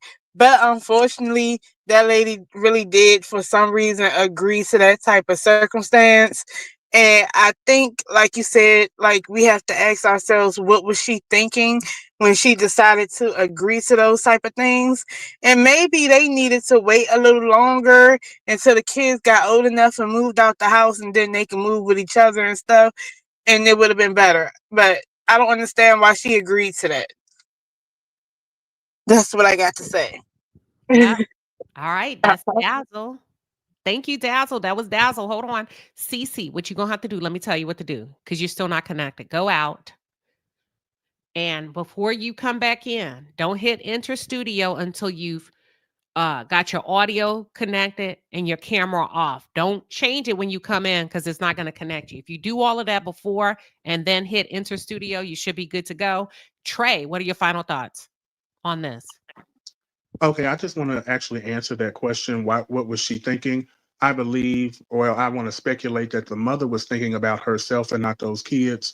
as long as the mother was getting taken care of by that man who was able to not only provide a house with more rooms, but clearly we can assume that this man has enough money to where she felt like she personally would be financially stable and she can deal with the kids later because she can just cook and clean or whatever have you.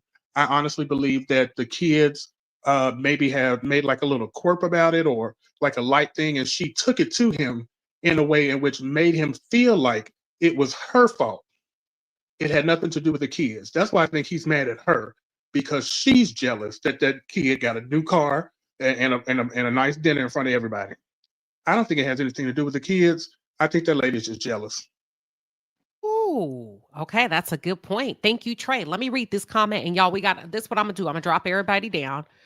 Go ahead and drop down because I'm gonna push to the next topic, and I just want y'all to recycle real quick. You can come right back up, but I just gotta recycle the studio real quick. So just drop down for me, and feel free to re-click the link. Okay, everybody, I'm gonna drop you down. Hold on, and feel free to come back because we're gonna transition to the Braxtons. Give me one. I want to read this. Hold on, not that one. I just saw a comment. Yes, here it is. Gently Coy K says, I think she agreed to the circumstance because she already knew how this man felt about wanting extra children. Y'all, he didn't want no more kids, not even hers, but she agreed to it. I'm going to go with Summer Marie TV. I have to agree with you, Summer. Summer said they're creating division, very selfish on both parts. But that man stood on business. He said what he wanted. Ladies, I don't care how fresh and fly you think you are down there. When a man says, I don't want a commitment, I don't want more kids, I'm not really interested in yours, and you go over and spend a night and pack your weekend bag anyway and say, I'm cool. I'm married. Oh, I'm cool with being the side. Well, you can come over at midnight. We can do Netflix and chill. I ain't really going to take you out. Oh, I'm cool. Don't try to change the rules later. He said what he said. Men rarely change their mind. Rarely change their mind. And I'm going to tell you something. If and when he does, and even if he does give in, and I don't give a damn if she's married 20,000 years, 20 minutes to him, she will get nothing should he pass away. She will be a fool for love. And let me tell you what I mean. Y'all can click the link. We finna transition. What I mean by fool for love, she will fuck around and find out that man stood on business. That's the type of man that mean what he says and says what he means and means what he says. You fuck around and the will is red and you got nothing. You got nothing. You was sleeping with him for nothing. Well, Queen Sheba, I'm a marry for love. You can marry for love if you want to. Let me tell you this. Listen, I don't care. I said what I said. What would you get? This is how I tell women. This is how you set yourself up. If my husband dies tomorrow, what do I get? If my husband dies tomorrow, what do I get? Then come back and talk to me. Oh, they quiet. Hold on. Oh, the Real Empress. Thank you for the 5-piece and a pepper. She says, hello, Palace. This sounds like a pick Misha that backfired. It don't have to, but she's not smart. She's thinking with a vagina and not her head. Okay. She's thinking with her vagina. Listen, did I lie? You good. You good. Listen, listen. Y'all too old to be making these mistakes. If she got 2 kids, she too old to be making rookie mistakes. The question needs to be, okay, if I marry him and if he passes away, what do I get? If the answer is nothing, nothing, shit, nothing, that's all. Oh, Queen Sheba over there talking about marry for money. What we here for? Why would you have kids by him if you get nothing for your children? No legacy, no life insurance policy. What the hell is you doing? You ain't got nothing set up? Nothing? Trey. Did I lie? You sure know what to say, because what's she gonna do? These kids are literally on their way to college. Now you got to think about tuition and all this. What is he gonna do? Is that considered an emergency? Is that what do you put that under emergency when the kids need their tuition funds taken care of, or they room and board? Like what are we talking about for real? Like what she was slow. I think she has a short-sighted view of things when it came to this relationship, and they really just need to call it quits because it's not Yeah. gonna work. I agree. I don't think it's gonna work. I don't even think he loves her. I think he's the type of guy. He makes a lot of money, right? He lives a Yeah, good that's what I'm life. thinking. Hmm. Yeah. He lives a good life. Sounds like he's lived a good life. I think he's still in love with his widow. I mean, with this wife that passed during childbirth. I Hmm. think his heart is closed. I think he likes her. I think he likes her. I don't think he loves her. But at the same time, I'm not blaming him because she needs to love herself a little bit more. Does that make sense? You walked into that agreement happily, Right. accepting the fucking bare minimum. That's like going on a job and saying, I don't need any coverage. I don't need any health insurance. I don't need dental. I don't need vision. I don't need anything. I don't need supplemental. I don't need mental health benefits. I don't need nothing. I just want to work. And as a matter of fact, if you run short and you can't give me my check every now and then, I'm okay with that. That's basically what she signed up for, y'all. That's basically, if I put it in layman's terms, that's all I'm saying. Now, okay, Julie Lynn. So we keep talking about her, but I really think he's the problem because what kind of man agrees to watch your fiance and kids struggle? What kind of woman agrees?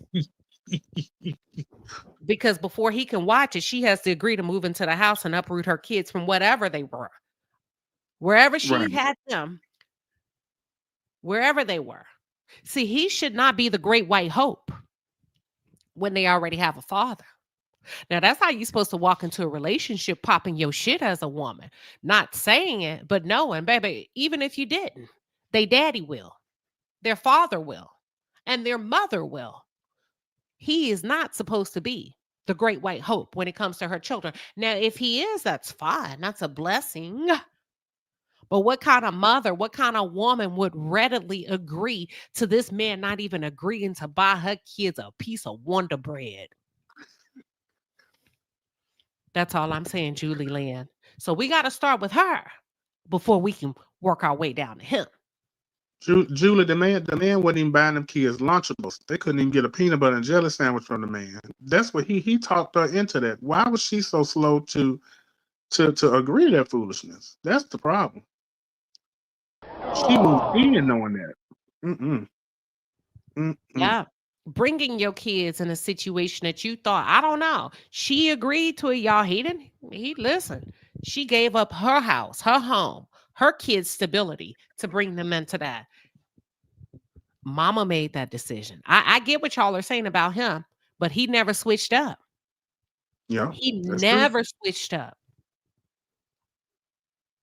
Thank you, Jackie. She said his pension, his name on the deed. Listen, burial.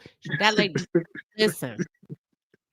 That's the kind of man that wouldn't leave you shit. So you gotta listen. Okay, Kamaya, what are your thoughts? Hey, Queen, I think that woman just wanted a man. She didn't care what she had to do to get that man. So she just agreed to whatever he put out there just because she did not want to be alone raising those two children by herself. That's it. That's all. All right, but here's the crazy part, Kamaya. Before you go, her kids are 14 and 17. So you've been doing it already, ma'am. Girl, okay. Didn't even hear the ages of kids. You just didn't want to be alone then, if that's the case. You just didn't want to be alone. You wanted a piece of a man versus just being alone. Now I'm gonna have to give him a little credit. He don't sound like a piece. He sound like a whole piece of slice of bread. Okay, he sound like No, he got a little money I'm now. saying for her, she Mm. just wanted just a piece of a man because she did not want to be alone. Period. What else would make you agree to those terms? I think, and hear me out, that's what I'm trying to tell you. He got a piece of change. The fact that she's envisioning, I'm gonna talk like women be thinking. I'm gonna call y'all out. Ooh, I'm gonna be Mrs. So-and-so. I'm gonna be Mrs. Trey Carter. And even if you don't do nothing for mine, the fact that bitches know I'm married to you and you're an engineer and you run this consulting company, and bitch, we gonna go to Greece, and and if my kids can't come, I'm gonna drop them off at my baby daddy house. But the fact is, he'll pay for me. He just not gonna pay for them. That's what she agreed to. That's crazy to me. It's so crazy to me. That's what she agreed to. That nice big house. He told you he had 4 bedrooms. girl. on his You know own as a what? single man. I don't know what's going on with the women in this world today, but that whole situation just doesn't make sense to me. So that means, watch this, y'all. They got 4 bedrooms, and I got to move on after this. His kids got 2 of the bedrooms. He got 1. That's 3. Her kids gonna have to shack up in 1. That's 4. Crazy. She already starting in a deficit. That's crazy work to me. But I guess each his own. Thanks for letting me up, Queen. All right, absolutely. Y'all, we're going to take a quick 60-second break, and then we're going on to the Braxtons. I will drop the link. We're going to talk about it. Give me 1 second. We're doing 60 seconds, and I will be right back. Trey, if you have to, jump in and cover for me, okay, while I'm gone. Give me 1 second. Let me put on my commercial. Hold on. Here we go. You all should be ashamed. How can you drink right after a funeral? Like this? Give me another one, then, Brady. Fred Sanford, you just left the house of the Lord, and now I'm in my house. All y'all ought to be ashamed drinking like a school of fish. My Bible says, be not drunk with wine. What does it say about scotch?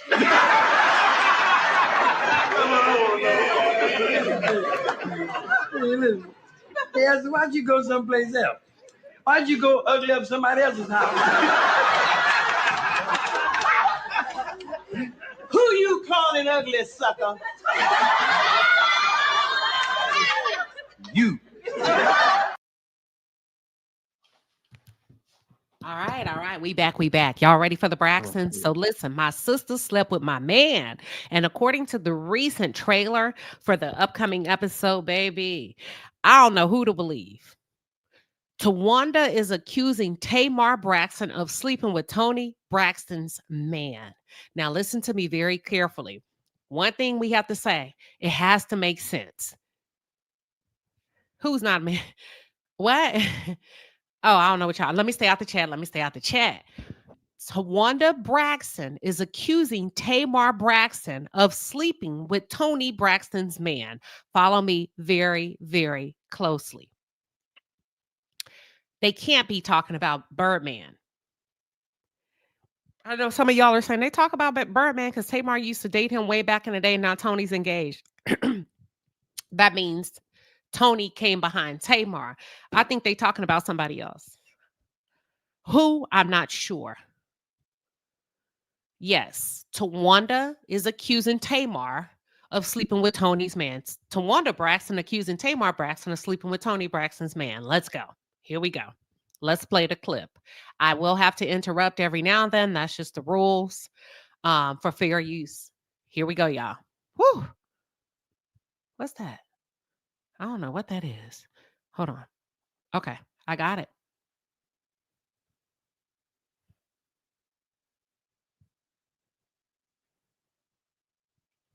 I think we can see. Let's go. Here we go.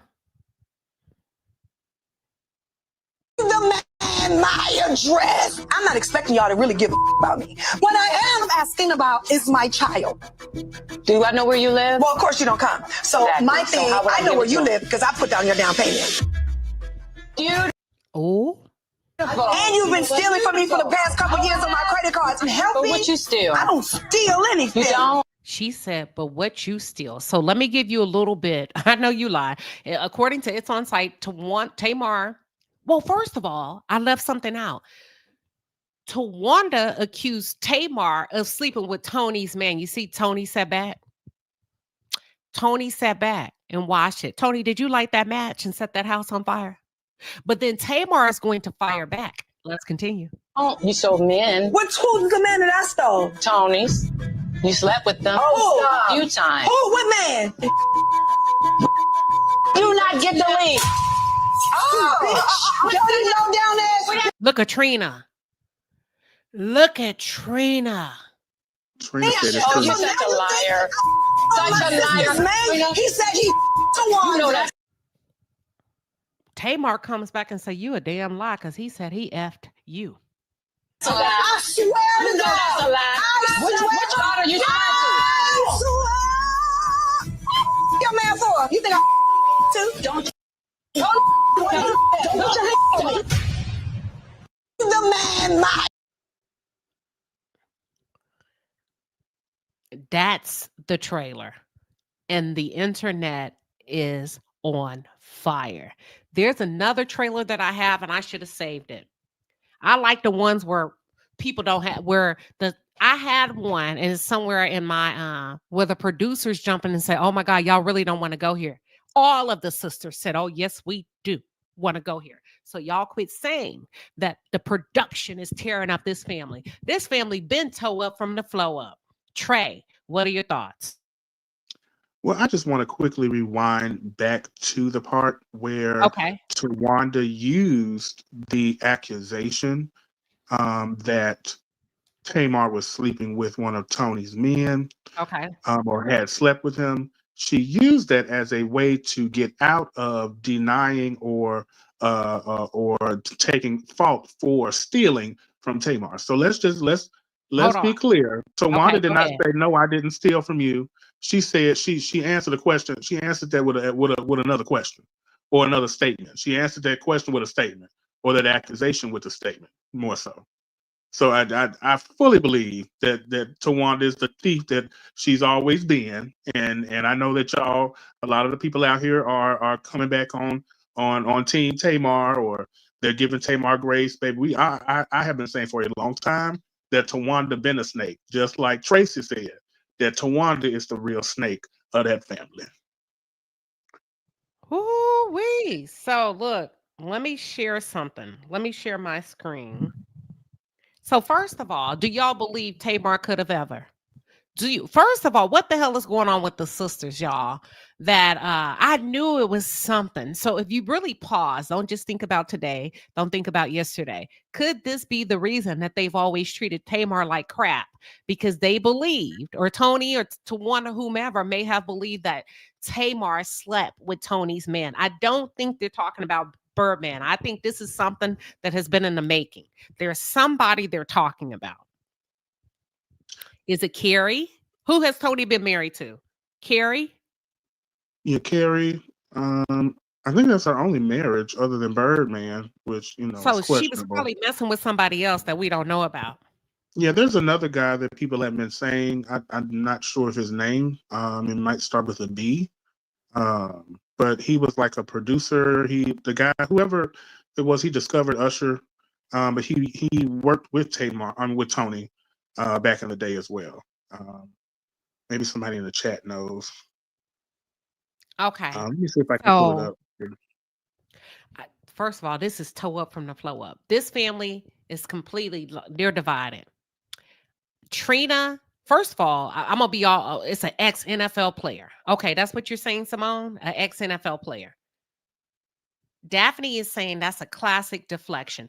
First of Right. all, the internet is completely on fire. They are saying that Tawanda Braxton has always been the heathen of the sisters, and it's coming to fruition, right? And I'm gonna play some clips on that. But if we go to this right here, and you were talking about That's it. Tawanda deflecting. Bryant Reed, that's the name. If you can pull his information up, I believe that's the guy that people are saying. What's his name? Bryant Reed. Vanessa typed it in the chat. Hold on. Let's see. Well, according to Tamar, I find it interesting how people heard Tawanda say Tamar slept with him, but nobody's talking about Tamar rebuttaling and said, "No, ma'am, you're not gonna do that." He said he effed you. Yeah, I think with Tamar, what kind of makes her look a little guilty, I believe, is the reaction. The whole standing up, throwing the glass, getting real loud. Like, it can go either way. To me, it kind of leans more towards it's true. And then the way that Trina was sitting over there looking like, yeah, we got you, bitch. Right. And you did. That facial expression she had, it kind of breathes that it might be something that's true.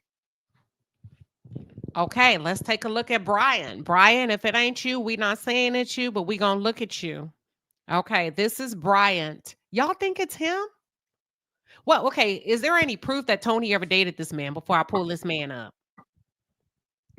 I'm not sure. This is what the people have been saying. They pulled up Okay. the information.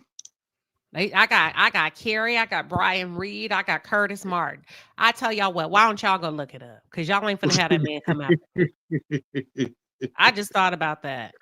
Y'all ain't finna have that man come over here. But let's talk about this then. So right here. Now, I will say this. If I'm not sure if Tawanda did. Tawanda did not deny the accusations of stealing, but she did deny the accusations of sleeping with Tony's man, whom is still a mystery to everybody, right?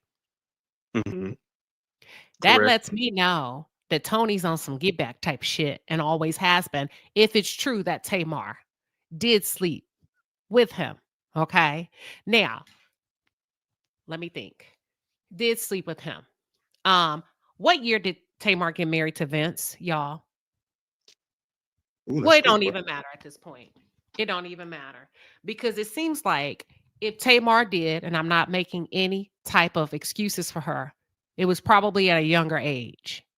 Because Right. we do know in many cases when young girls are sexually abused and molested, they can oftentimes become more sexually active at a younger age. So if we go through the first husband that Tamar was married to and figure out the age she was married, and then we go to when she was married to Vince and how long she was married, we can assume that if it's true, this would have incurred somewhere in her younger years. Why am I bringing this up? Because the Braxton sisters allegedly do not see younger girls as victims. They see them as you wanted my man, i.e., Ashley, at age 16, which Trina Braxton has come back out and doubled down on the fact that she's going to stand beside Gabe. Do y'all want to see that? Ooh, I guess you can play it. I'm so sick of Trina and Tawanda. I do want to say something really quick in regards to, I think, your question earlier about do we believe that Tamar or Tawanda was sleeping with this man? If we really take it back, and I'm not trying to give any type of excuse to Tamar, Tamar was very much in the studios, the background. She's been in that scene with Tony, exclusively for a very long time. So I can definitely see her canoodling with somebody that may have canoodled with Tony. True. Now, true. That's why you don't expose kids to an adult life at an early Right. age. I don't give a damn who you are. I'm going to be there with them. First of all, how about they're not supposed to be there? Because you put them in this matrix for the grown men and women to be attracted to them. Right. Period. And Now then when you have, Mhm. I'm sorry. And you expect, oh well, these are produced. It don't matter. Why are you putting a kid in that situation? Because you're gonna turn around and blame them anyway, like Trina and the rest of them did with Ashley. Go ahead. And I'm just to piggyback off of that as well. When you have a child or a sister or sibling who is, for all intents and purposes, attempting to gain the same fame and notoriety as her big sister, it definitely makes sense as to why these men were easily able to prey upon her. Tawanda, they're talking okay, and I agree. But I don't think the Braxtons see. I believe based on some of the things that are coming to the forefront about the Braxtons, I think predatory behavior runs so deep in their family that the women Mhm. will bend over backwards to normalize it and or hide it, which leads me to my next video regarding Trina's response and still doubling down.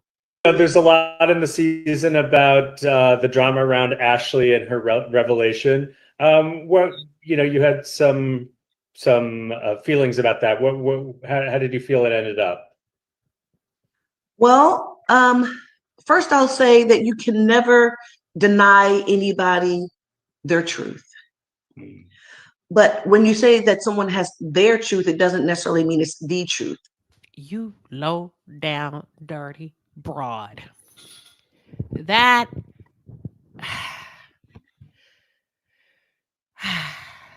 to for a young girl to know that a man was inappropriate with her and probably went, according to Ashley, all the way with her sister, and you as a woman are saying that's not the truth. You're lying. I can only imagine what that does to the soul and the spirit and the heart of a young girl. And I believe everything Ashley said about you and how you made her feel as a child. And probably based on Trina's reaction to Ashley, I can see why Ashley's sister probably did not come forward and actually suffered and turned to drugs to cope with the pain of being abused by Gabe. I said what I said. Let me continue. It is just the truth as they interpret it. That's crazy. I wish her healing. I pray for her healing. Why do you pray for her healing when in your mind it never happened? What is she Right. healing from? Go ahead, Trey. No, I'm just it's sickening. This is supposed to be your niece. This is your actual blood family. And for you to just be so dismissive of her truth or of her story, it's diabolical. And I don't know. I'm just sick. It's really it's really disgusting. She ought to be ashamed of herself. She I know need her she's not. ass beat She do. to open. Because when we really think about it, she's acting as if she didn't tell the world that her and Gabe was some nasty freaks. Nasty freaks. Both of them. She chose that life. She chose that husband that was out there doing whatever he wanted to do, and she was a part of it. So for her to act like Ashley and Ashley's sister are lying about this when she knows that her man is a sexual deviant or her ex-husband was a sexual deviant, it's wild. She really should be ashamed of herself.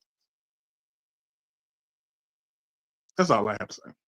Oh, that's crazy. Let me go to LaDawn and then Lil Miss Tutu. You're up next. Y'all, I want to listen. I ain't gonna lie.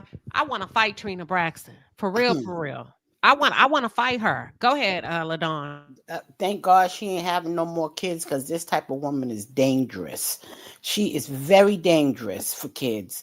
I just can't, believe that as much as Gabe was a stinking, dirty, low-down dog, sex pig, that she would even give him the benefit of the doubt.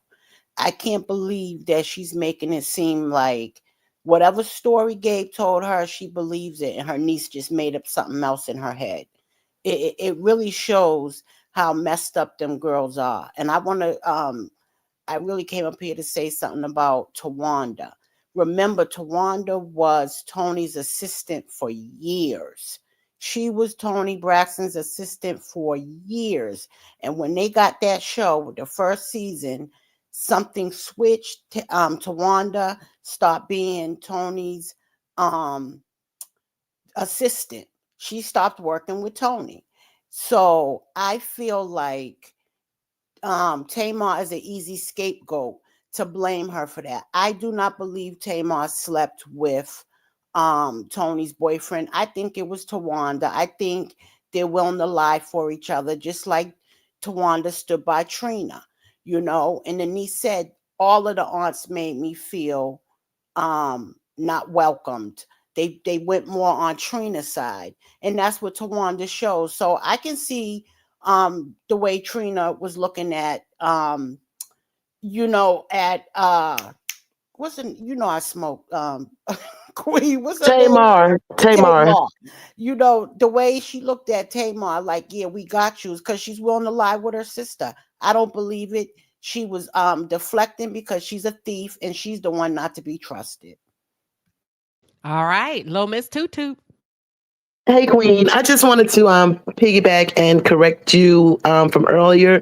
It is Bryant Reed with the REID. He was the senior vice president of A&R at LaFace Records, and he produced Tony Braxton's self-titled debut album.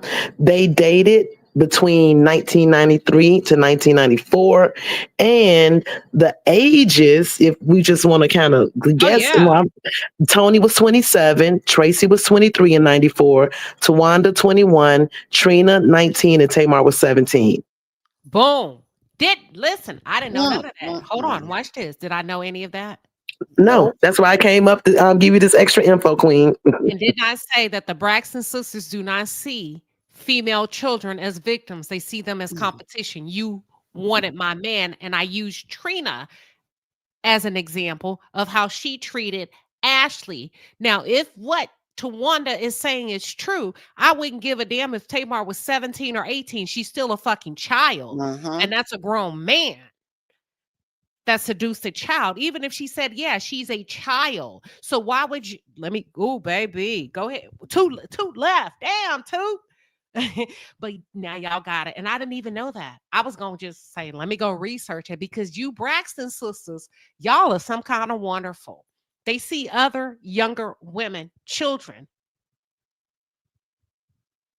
behavioral curses in this family as they come from that old school notion. And Miss Evelyn, I want to know if that came from you, where you deem little girls as being fast and you better watch yourself around my man, no matter what age the child is. They had to have learned this from somebody else. Go ahead, LaDawn.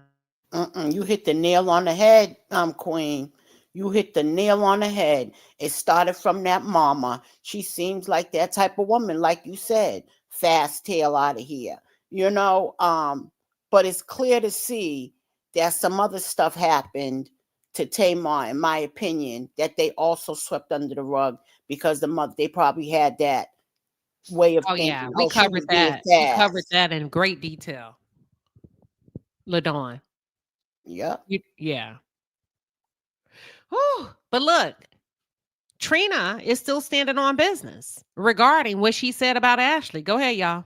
You know what? She's not standing on her own business. See, this is the thing when people talk about karma. This is why all your businesses failed. Your music didn't go nowhere. You lost your other husband. Now your new husband damn near died in the hospital. Your sister that got hit by a car. Your mama in and out the hospital. And then your other sister trying her best to do something, but she ain't doing nothing. Y'all got to get it together over there. Y'all just really need to get it's fascinating watching the downfall of this family, but however, it's unnecessary. Y'all need to get y'all asses off of TV, and that's my opinion. I'm not gonna even call it a downfall.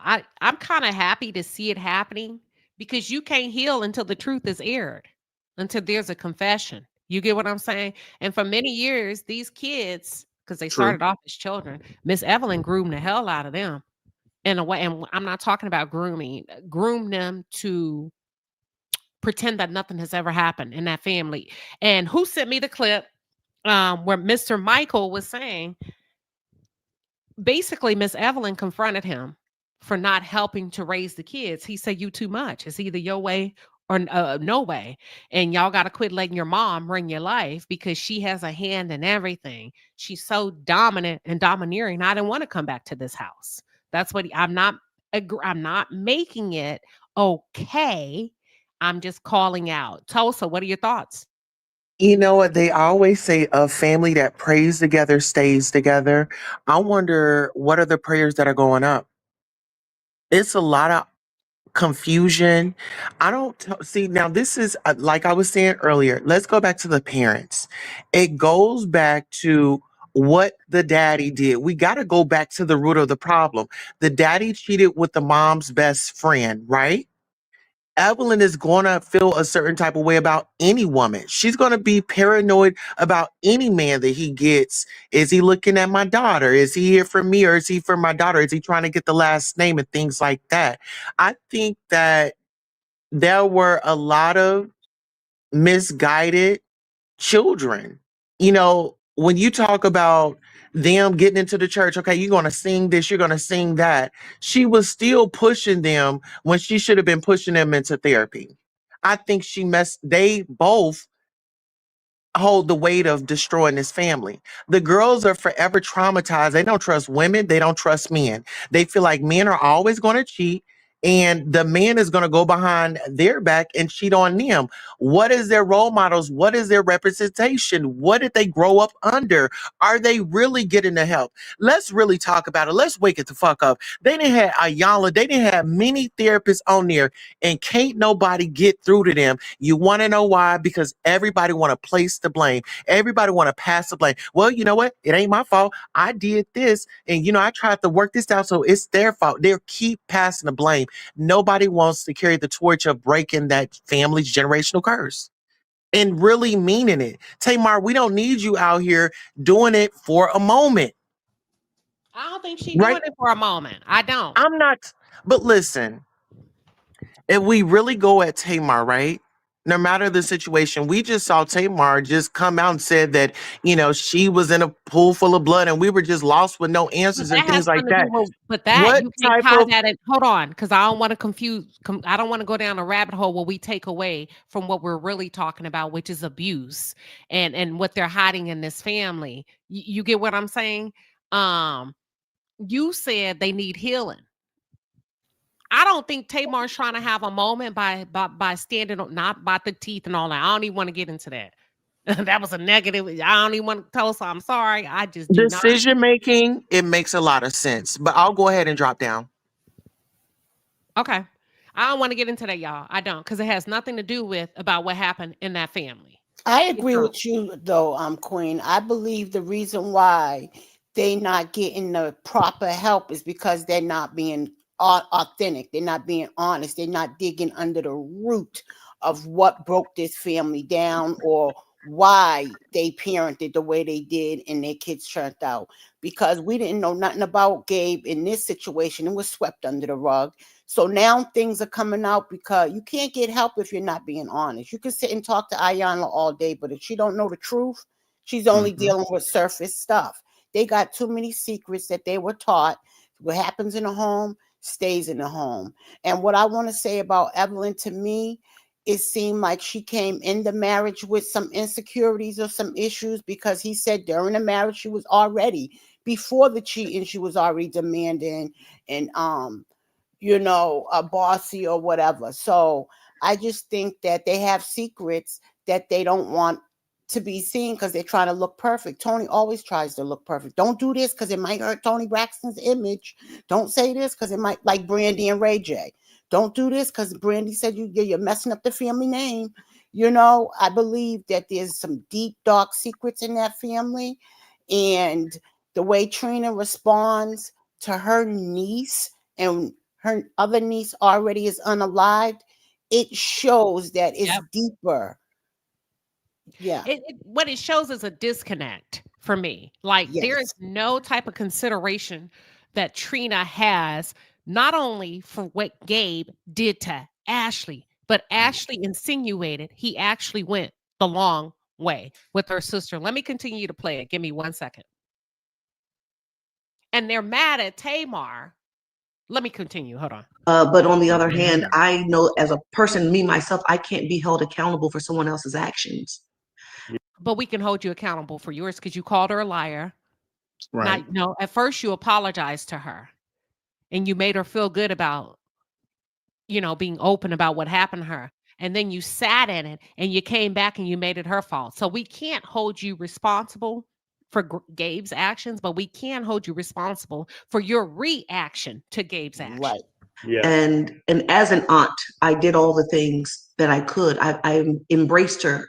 Then why would you embrace somebody that lied about being abused? Right. I let her know, you're my family. If you need anything from me, I'm here. Why would you let her know that if it's not the truth? And I can't speak for the dead. I can't speak for the deceased.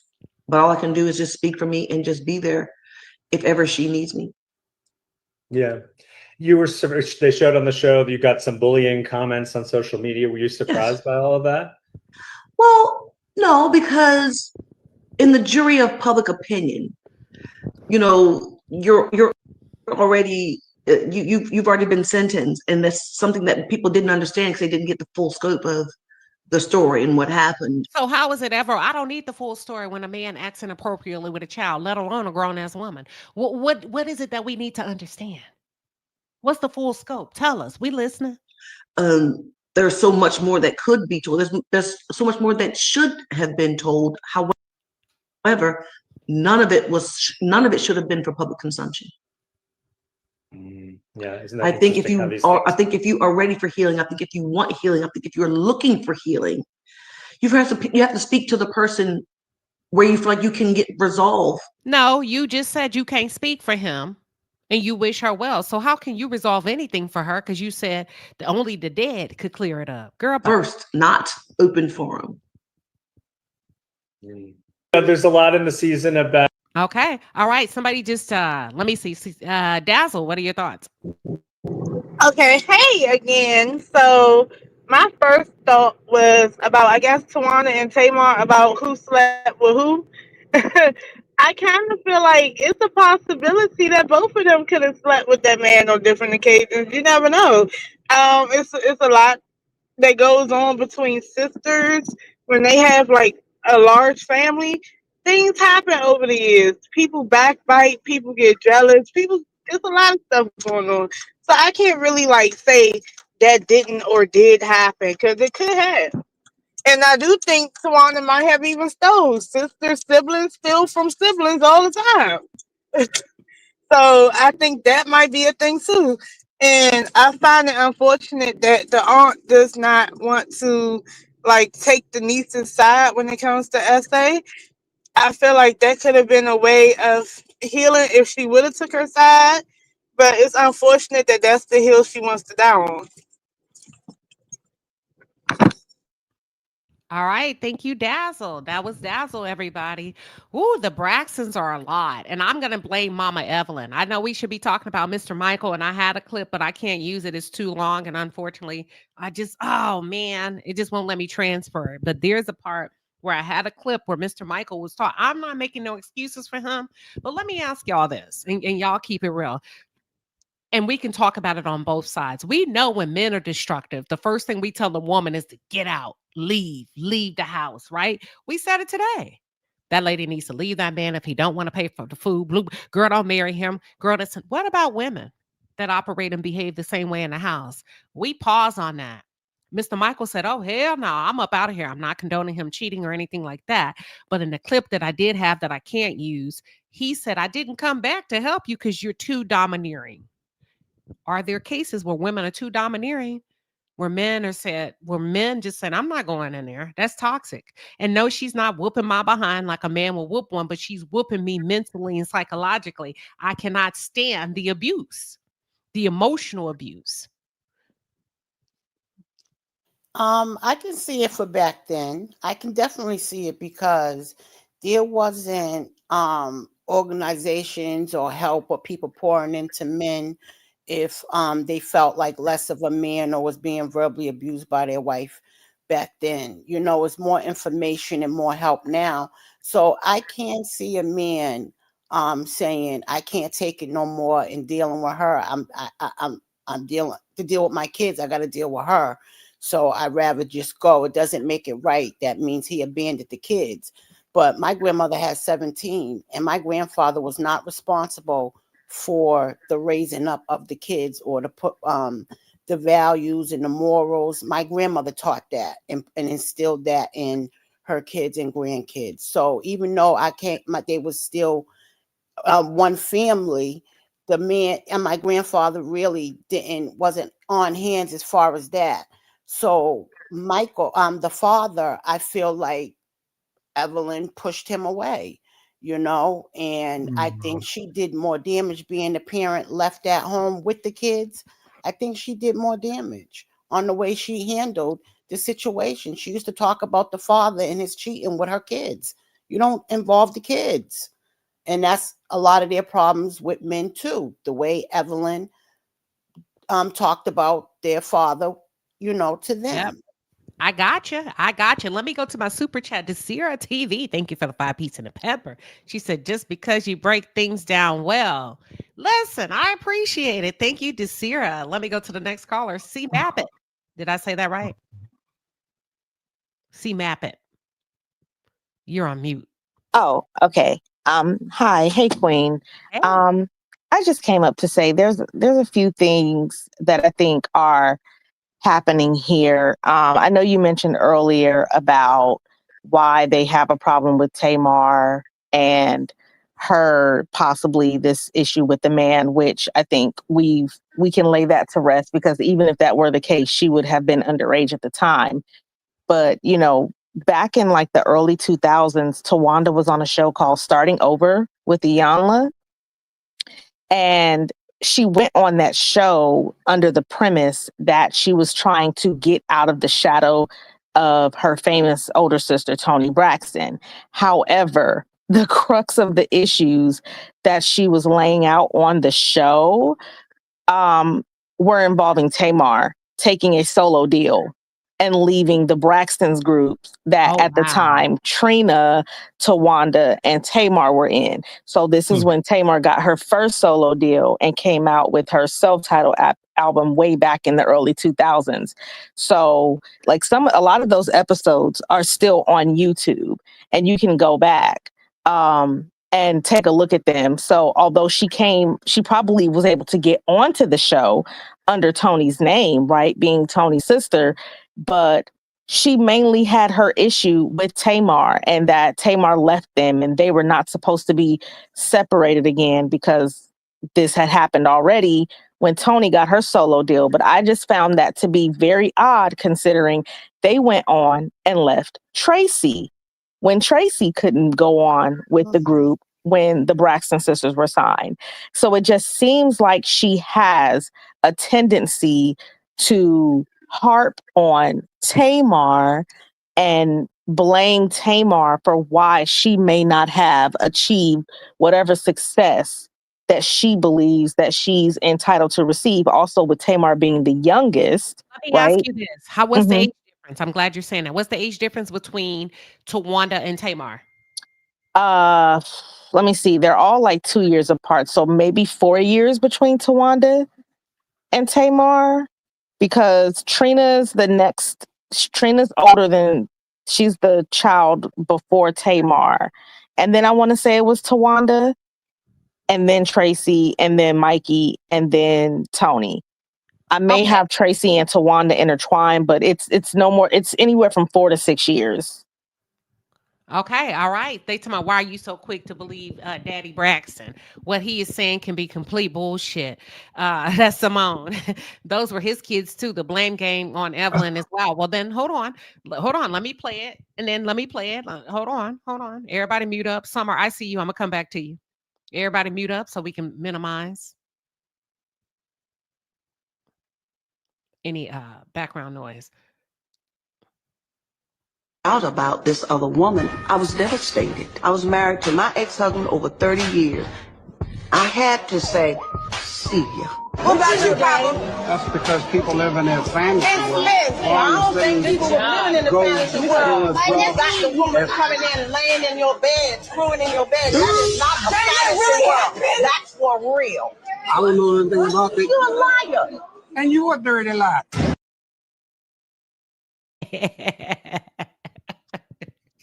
They hate each other.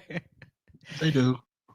They hate each other. He didn't like her, y'all. That man did not want to be married. I'm not blaming nobody. Queen. He caught her a dirty lie. Go ahead. I don't want to hear shit that nigga got to say. He was the one. He is the man. He is the conventionally or he is the man. He was the pastor. He was the one that chose her. They walked down the aisle together. Yes, they decided to get married, but the shit he talking about now, all this opining and whining about, oh well, she talked me out of my children, she was so aggressive, and I don't nobody want to hear that shit. You knew who she was when you walked down the aisle with her, and if you didn't, that's your issue. Okay. You decided to neglect those children and allow her to feel some type of way to give the reaction that she should have given to you onto her children. So hold on. And don't answer this, y'all, out loud. And Summer, I got you. Their marriage is their marriage. Then they got a divorce. Now we're talking about the benefit of the children, right? I don't want us to confuse the two. So the marriage he messed up, he whatever. Okay. Does cheating supersede anything that the spouse will do in a home to make you feel less than? Don't answer. It's just rhetorical. The second component of that, is it the responsibility of both parents to operate in good faith on the behalf of the children? If so, who failed the children? Was it Miss Evelyn by making the kids choose? Because Sam D85 said the Braxton kids often had to choose between Mama E and their father. Mama E would make it a big deal if their dad came around. Let's continue. Hold on.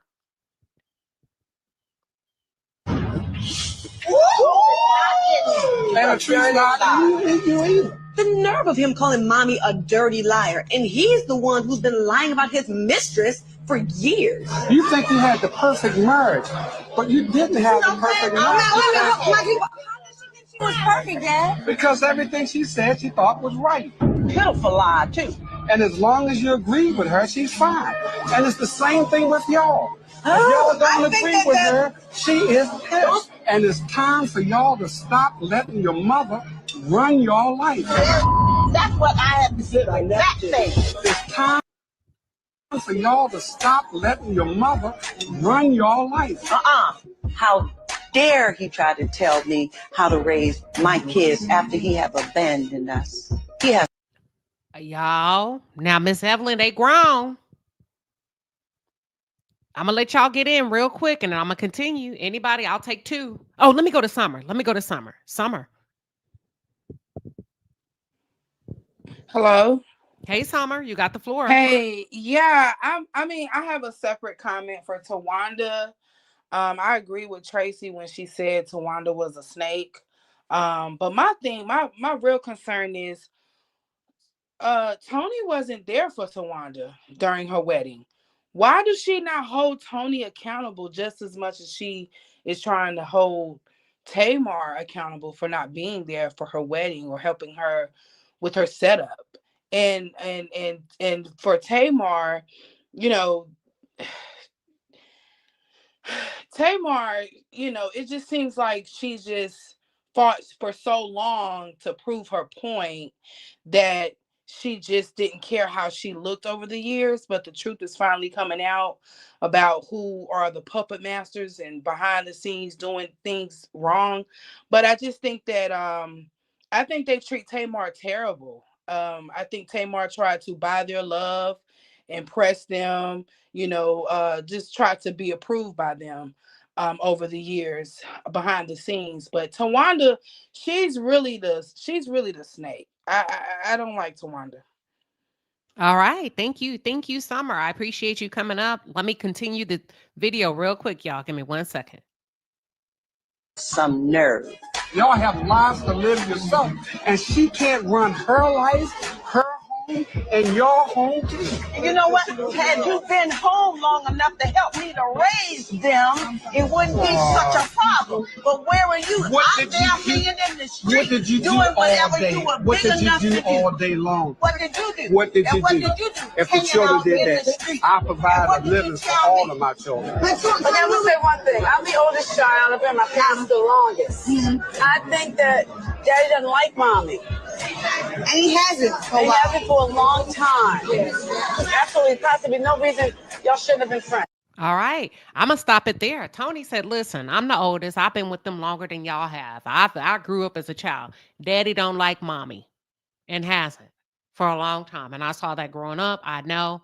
That's it. Because at this point, y'all should be friends. Y'all too old for this bullshit. What are your thoughts? Let me go to CMAP it. Tony is absolutely correct on this one. It's very clear that Daddy Braxton don't like Mama Evelyn, and either she does not like him either. You made a point earlier when you pointed out that they are grown. And she's saying, you know, how dare he tell me how to raise my children? But they're literally all grown as they're sitting at this table and in marriages at this point.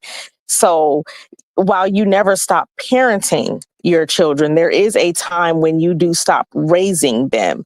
And it just seems like she never really let that go. It's probably something she held on to as the only identity she had left once she was no longer tied to being, you know, a pastor in her own right and being the pastor of the church and the pastor's wife with Daddy Braxton. Oh, you make a good point. As you were talking, you took me. You're good.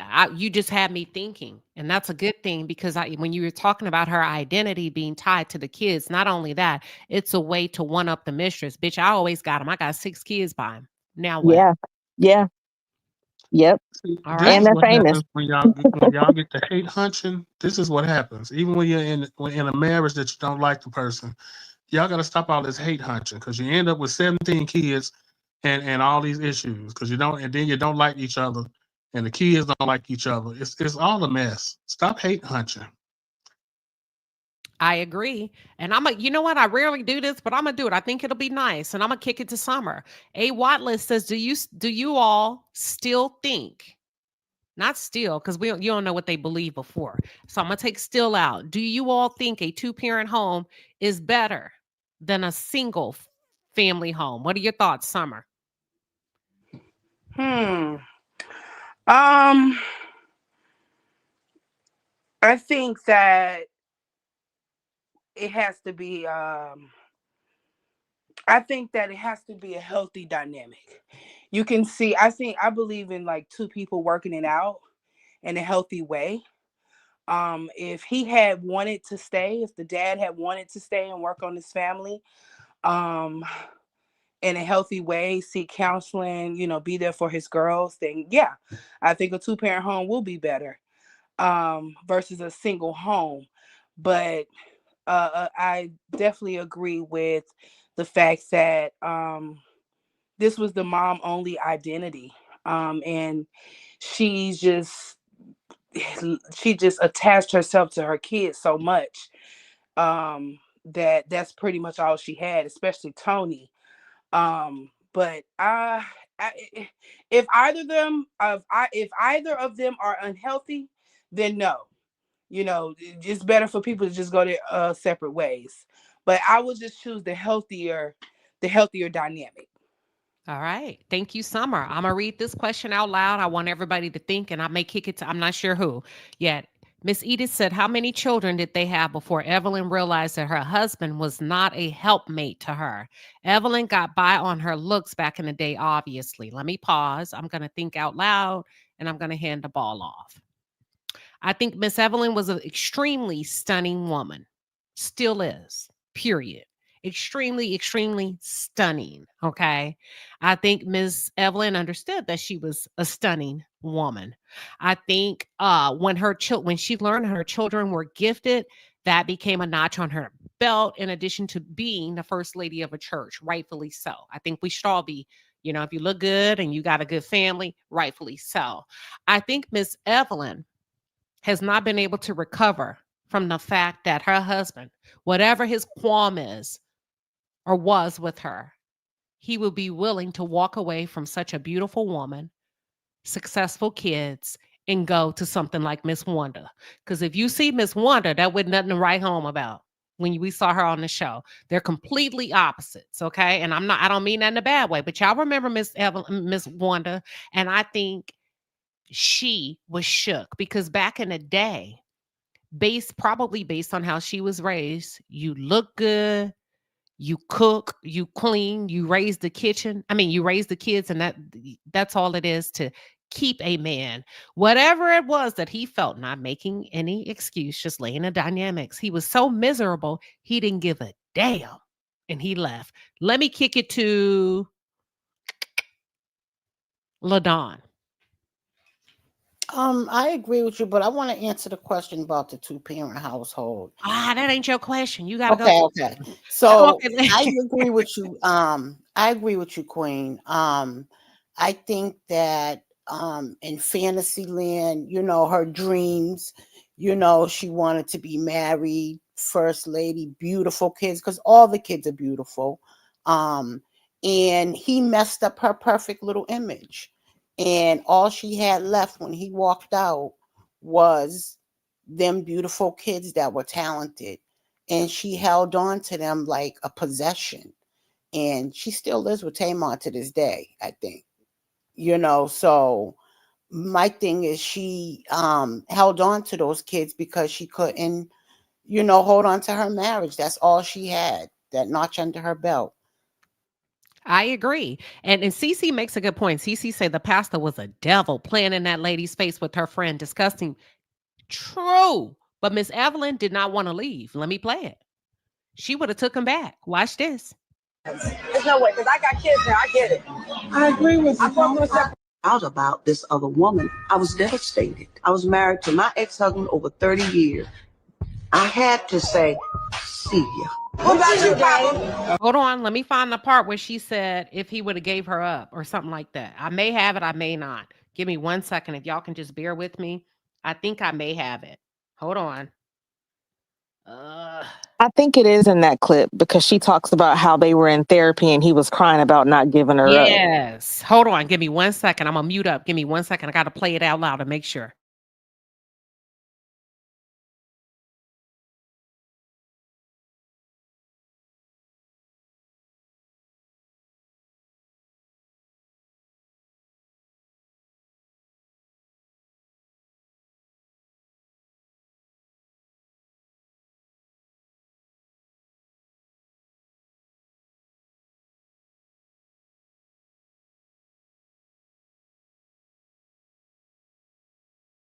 All right, just a few more seconds.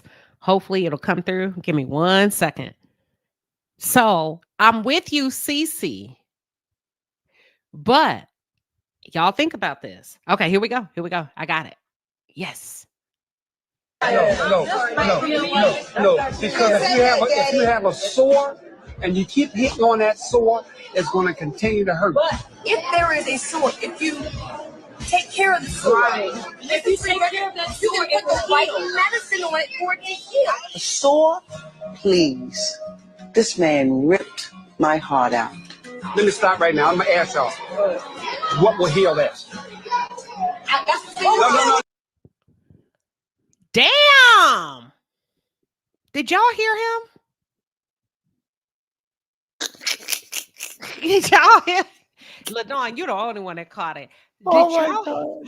Nah, he said, what would heal this? It's disgusting. Oh, he said that? I thought he said this. Either way, baby, that is a lot. Baby. Damn, Mr. Pastor Michael, Pastor Brat. He said, what? Let me ask you, what would heal that? He saw that lady as a demon. Oh my God. Y'all. Hold on. They both talk the same. They literally talk the same. They are one and the same. When it comes to the rhetoric, they are one and the same. Lady Rita said, had that man stayed, he would have stroked out. One of them would have. They too high. They call it high strong. High strong. Y'all, there was a battle for power in that house. There was a battle for power. Let's go. Oh my God. Hold on. No, y'all know, y'all say you got to do this. I'm what will sorry. heal? I'm real sorry. Have you ever apologized? Have I ever? Yes. Yes, I have. No, he has not. Oh, Lord. That's a line. But Daddy, that's her opinion. I know. That's her You opinion. gotta respect but it's that. not true, She's guys. supposed to let you have it, Daddy. It was the first time y'all seen each other. Okay. That's it. Stop. I apologize. You know what? You know what? I don't like how the girl's in it. You should have shut up and let them talk. You see, I know I'm the one who wanted my parents to resolve their issues, but really, that is the lamest apology I have ever heard. No, a real apology. I'm not saying I'm sorry. It don't matter. But it's not just saying you say something. Yeah, that was wrong right Why there. doesn't it matter? That's why that was wrong. That was wrong right there. I'm perfect. Was Miss Wanda the only one that you were with? No. Damn, y'all. Did y'all catch that? Yep. Yep. Is Miss Wanda the only one you dealt with? It was Tamar that said no. Huh? It was Tamar that answered. So she knows that the other women that he was being with. Which makes sense because she was the youngest and still in the house. Everybody else would have been gone. Mhm. Hold on. What y'all don't understand, Wanda was not always my lover. She was my friend. You was over there to your. You wrong as hell. He Damn. don't give a damn.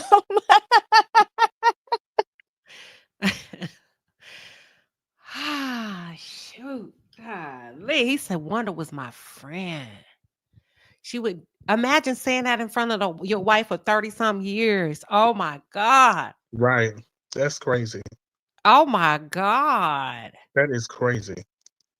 They asked for it. They got him at the table badgering him, so he's gonna answer. He hated her. He had to have hated her to do that in that spirit and still hold on to it in this energy at this age, still keeping the same energy. He does not like this woman. He seems disconnected too. He don't like her. And when a man don't like you, get your ass up out of there. Quit. Get up out of there. Here we go. Woman house that you were running with for 10 long years. I was kicking it for 10 years for real. 10 long years. Are you serious? 10 years. So you don't manipulate So he was with Miss Wanda for 10 years. the children to accept your whatever she may be. So you don't speak to them for 8 years. You But have a she would relationship. not. You have a relationship. Don't you worry about Tim, what you have I a got.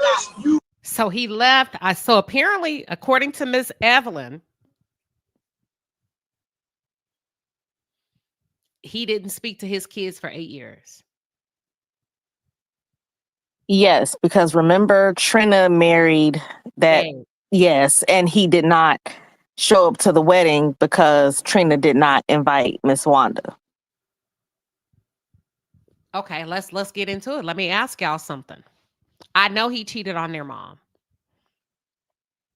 I know it was wrong. Now they're grown. They're getting married. Let me just ask y'all this. Would you have invited your stepmom to the wedding? I think in this instance it's a little different because didn't the Braxtons, the mama and daddy Braxton get divorced in wasn't it something like 2011? Can somebody Google it? I forgot. We covered it before, but I just be processing for in the moment. Yeah, I know it started out like something may have gotten separated in the early 2000s, but Hold on. Let me see what they come up with real quick. Okay. Hold on. The point is he was married. How about that? Would you have invited him? When your dad, or you say you can come, but she can't. Would you have invited your stepmom? Panel, yes or no? In 2000s. It don't matter. They were married. Oh, 2000. I'm sorry. Thank you, LaDawn. Listen, I'm talking to y'all like I'm talking to people in my house. Sorry, y'all. I'm being too familiar. I'm waiting on y'all. Would y'all have invited? My answer is no.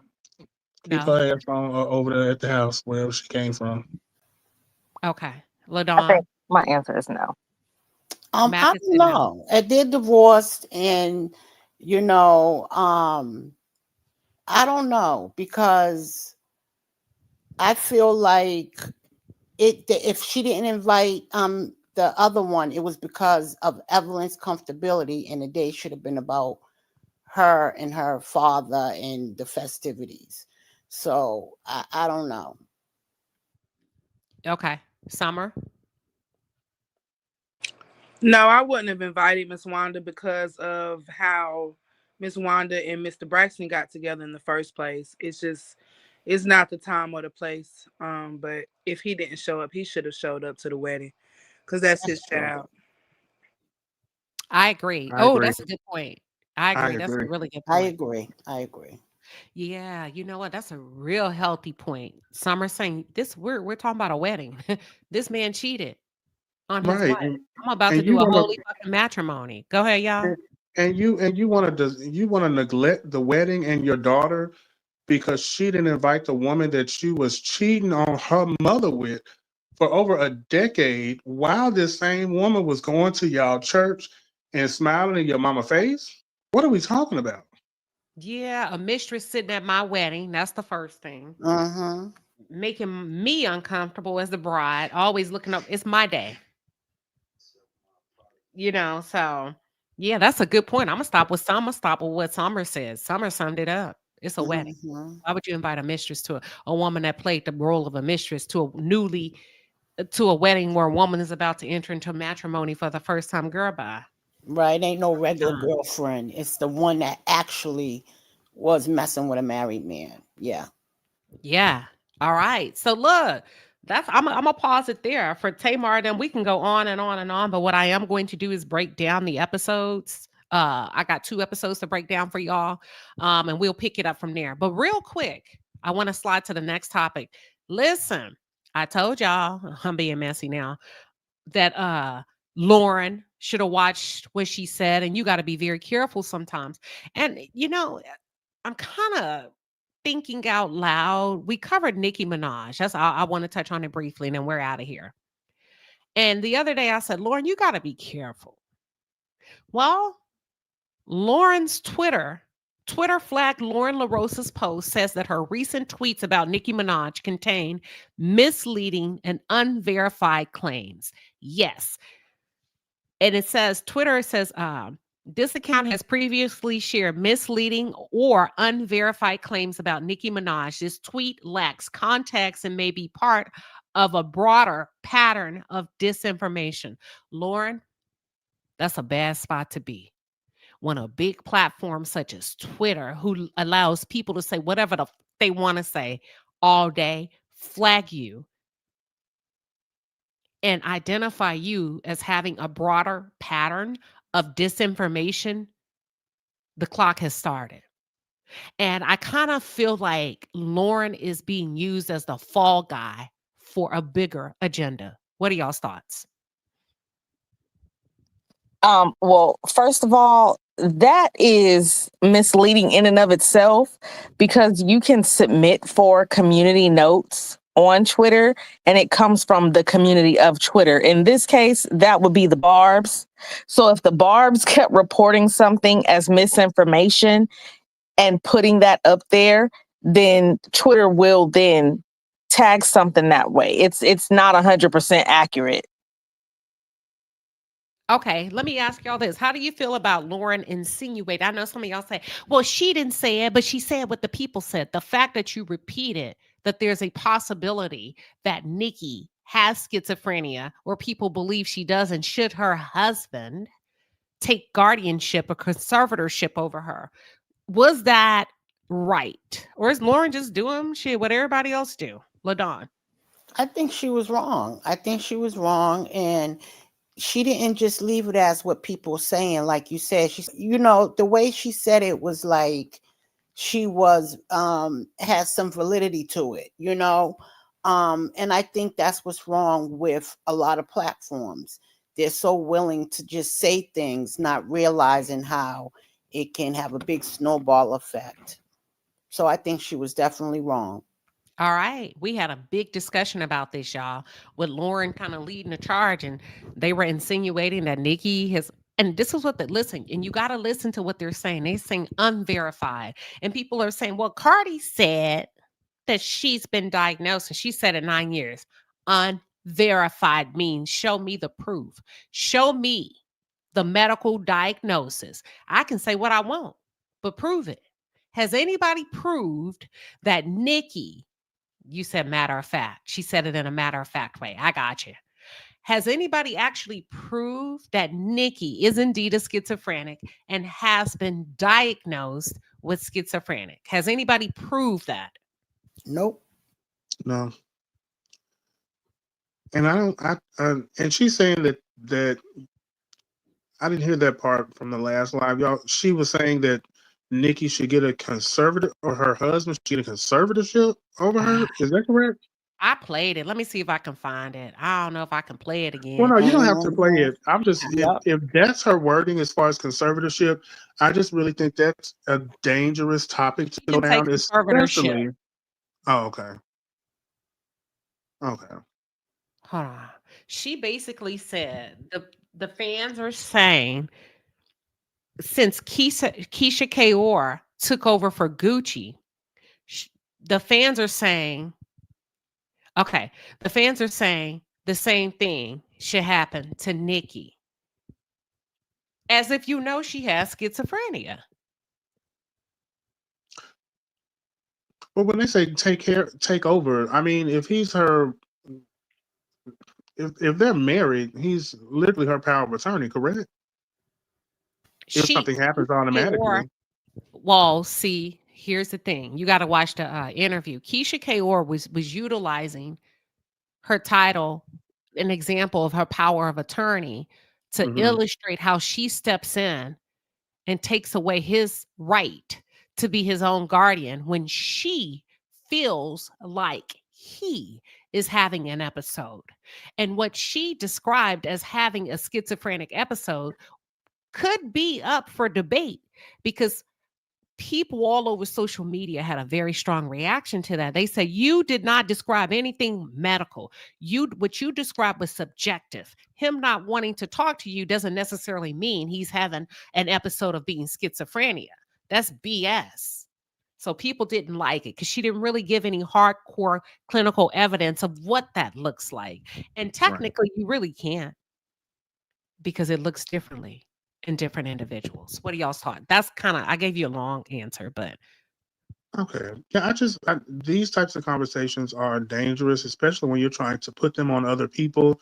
When we think about situations such as like Wendy Williams, who allegedly, Lauren and Charlemagne are have been fighting for or attempting to get the word out to help her fight. I think it's weird to kind of put this whole uh, take ownership of somebody else's agency when you yeah. feel like it type of shit. Like that's just dangerous and it's weird And for typically you it to come from can't. her. Typically, if you know how hard it is to take to establish guardianship over somebody, I mean, it's real hard. You know what Right. I mean? In the real world, you kind of start to look sideways at these courts to say there has to be some type of pyramid or umbrella because it's hard to do. Ask any parent with an autistic child who, when they grow up and they think, oh, I want to live by myself. Well, you can't. Yes, I can. And then you try to take them to court. Is so many different protective measures in place. So then it makes me look sideways to say, well, who's granting out these guardianships, these quote unquote conservative shits? Because shit, regular people like us that may have family with challenging conditions, shit, we can't even take their rights away, you know. Right. So And when yeah. it comes to Nikki, like we know that she's a little kooky. By all means, she does have her moments, but we haven't seen any documentation that solidifies solidifies that there's a medical condition going on. So I just think it's weird for that to be coming out of Lauren's mouth or anybody else on Power 105 or whoever the hell it is over there at the Breakfast Club. I agree. Let's take a look at this, y'all. It's my last clip, and I gotta go because I want to go out to eat, honey. Y'all know how I am. But listen, let's take a look at this real quick. I want to share this. I didn't do it right. Hold on. I'm sorry. Here we go. They're clowning Keisha Kaur out here on social media. Let me close all of this up. I don't like all that. Okay, we got it. Here we go. Y'all don't think it's weird that as soon as people start leveraging schizophrenia allegations against Nicki Minaj, mind you, the same community that is always talking about mental health matters and we got to check in on our strong friends and da da da, but y'all will weaponize mental health issues in order to get people out of the way. You have Gucci Mane clone ass, and then this Keisha Kaur individual coming on the Breakfast Club talking about schizophrenia, not describing anything that aligns with anything we'd see in the DSM-5 about schizophrenia. What you all need to understand about fame, media, the television, the silver screen, the airwaves, is that these are all extensions of the government. Anything that there's laws and regulations about what you can play. So everything that's played is approved by the government. That's why we have like radio free.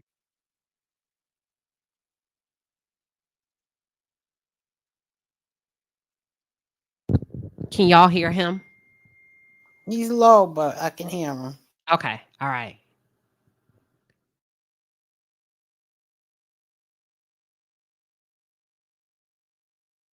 It's not playing, Queen. Yeah, give me 1 second. Here we go. Let me finish it. Free things, and we pirate certain things so we can have access to content, books and things like that, that you podcast and stuff that isn't going to be greenlit by the government. Link in bio, right? And also what you need to understand is that anyone's message can be used and corrupted and tailored to be used even against them. We see that happen to Nicki all the time. I think that a lot of this stuff that they put against Taylor Swift, where they're like, oh, she's a Nazi, no. I really feel like that is bad actors around her manipulating the things that she does in her art to push their, Aryan agenda. It's just my opinion. And now we're seeing it done with someone's mental health status. Gucci Mane does not have schizophrenia. Schizophrenia doesn't work like that. You don't have schizophrenic episodes. You are literally in a different reality most of the time. And you need to. Okay, so basically what he's doing, he's rebuttaling and refuting what Keisha Kaur came out. And he says, well, first of all, there's clinical guidelines that you need to adhere to. If you're going to be speaking to schizophrenic as a professional, and that's kind of how you're entering into this conversation. The second thing is the example that she gave regarding how she can snap her finger and snap Gucci out of having an episode. He said that's not true. You don't just snap your finger. They're in a whole other different world, girl. Most people about to rush their ass to the hospital because they already know what type of time they on when they start having them episodes. You don't just snap your finger and say, hey, you. But we really don't know Aquarius 1982 because people on the internet are saying Gucci is not schizophrenic, allegedly, that he's being heavily sedated. I don't know. Final thoughts, y'all. I'm going to stop it there because we've been on here a while. What are your final thoughts, everybody? I'm going to start with you, Summer. Yeah, I believe that Keisha Kaur knows what she's doing. I grew up listening to Gucci Mane. I love him.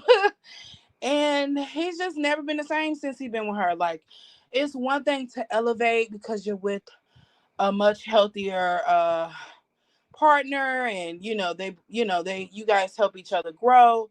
But it's like the words that she was using during the interview, like, my mother was very critical, so it's like I identify with like how she was speaking to him. She kept or speaking about him. It's like she wants him to stay in a sick state of mind. Like, she kept saying he's sick, he's sick, he's sick. Like, why are you speaking of him like that? And then she's like, oh, that's not how a husband is supposed to speak to his wife. But look how you're speaking about him. Like, I just don't trust Keisha Kaur.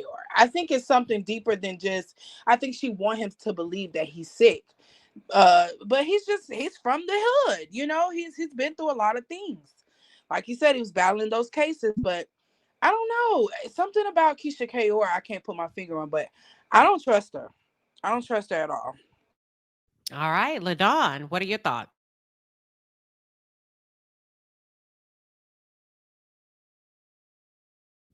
LaDawn, are you there? LaDawn.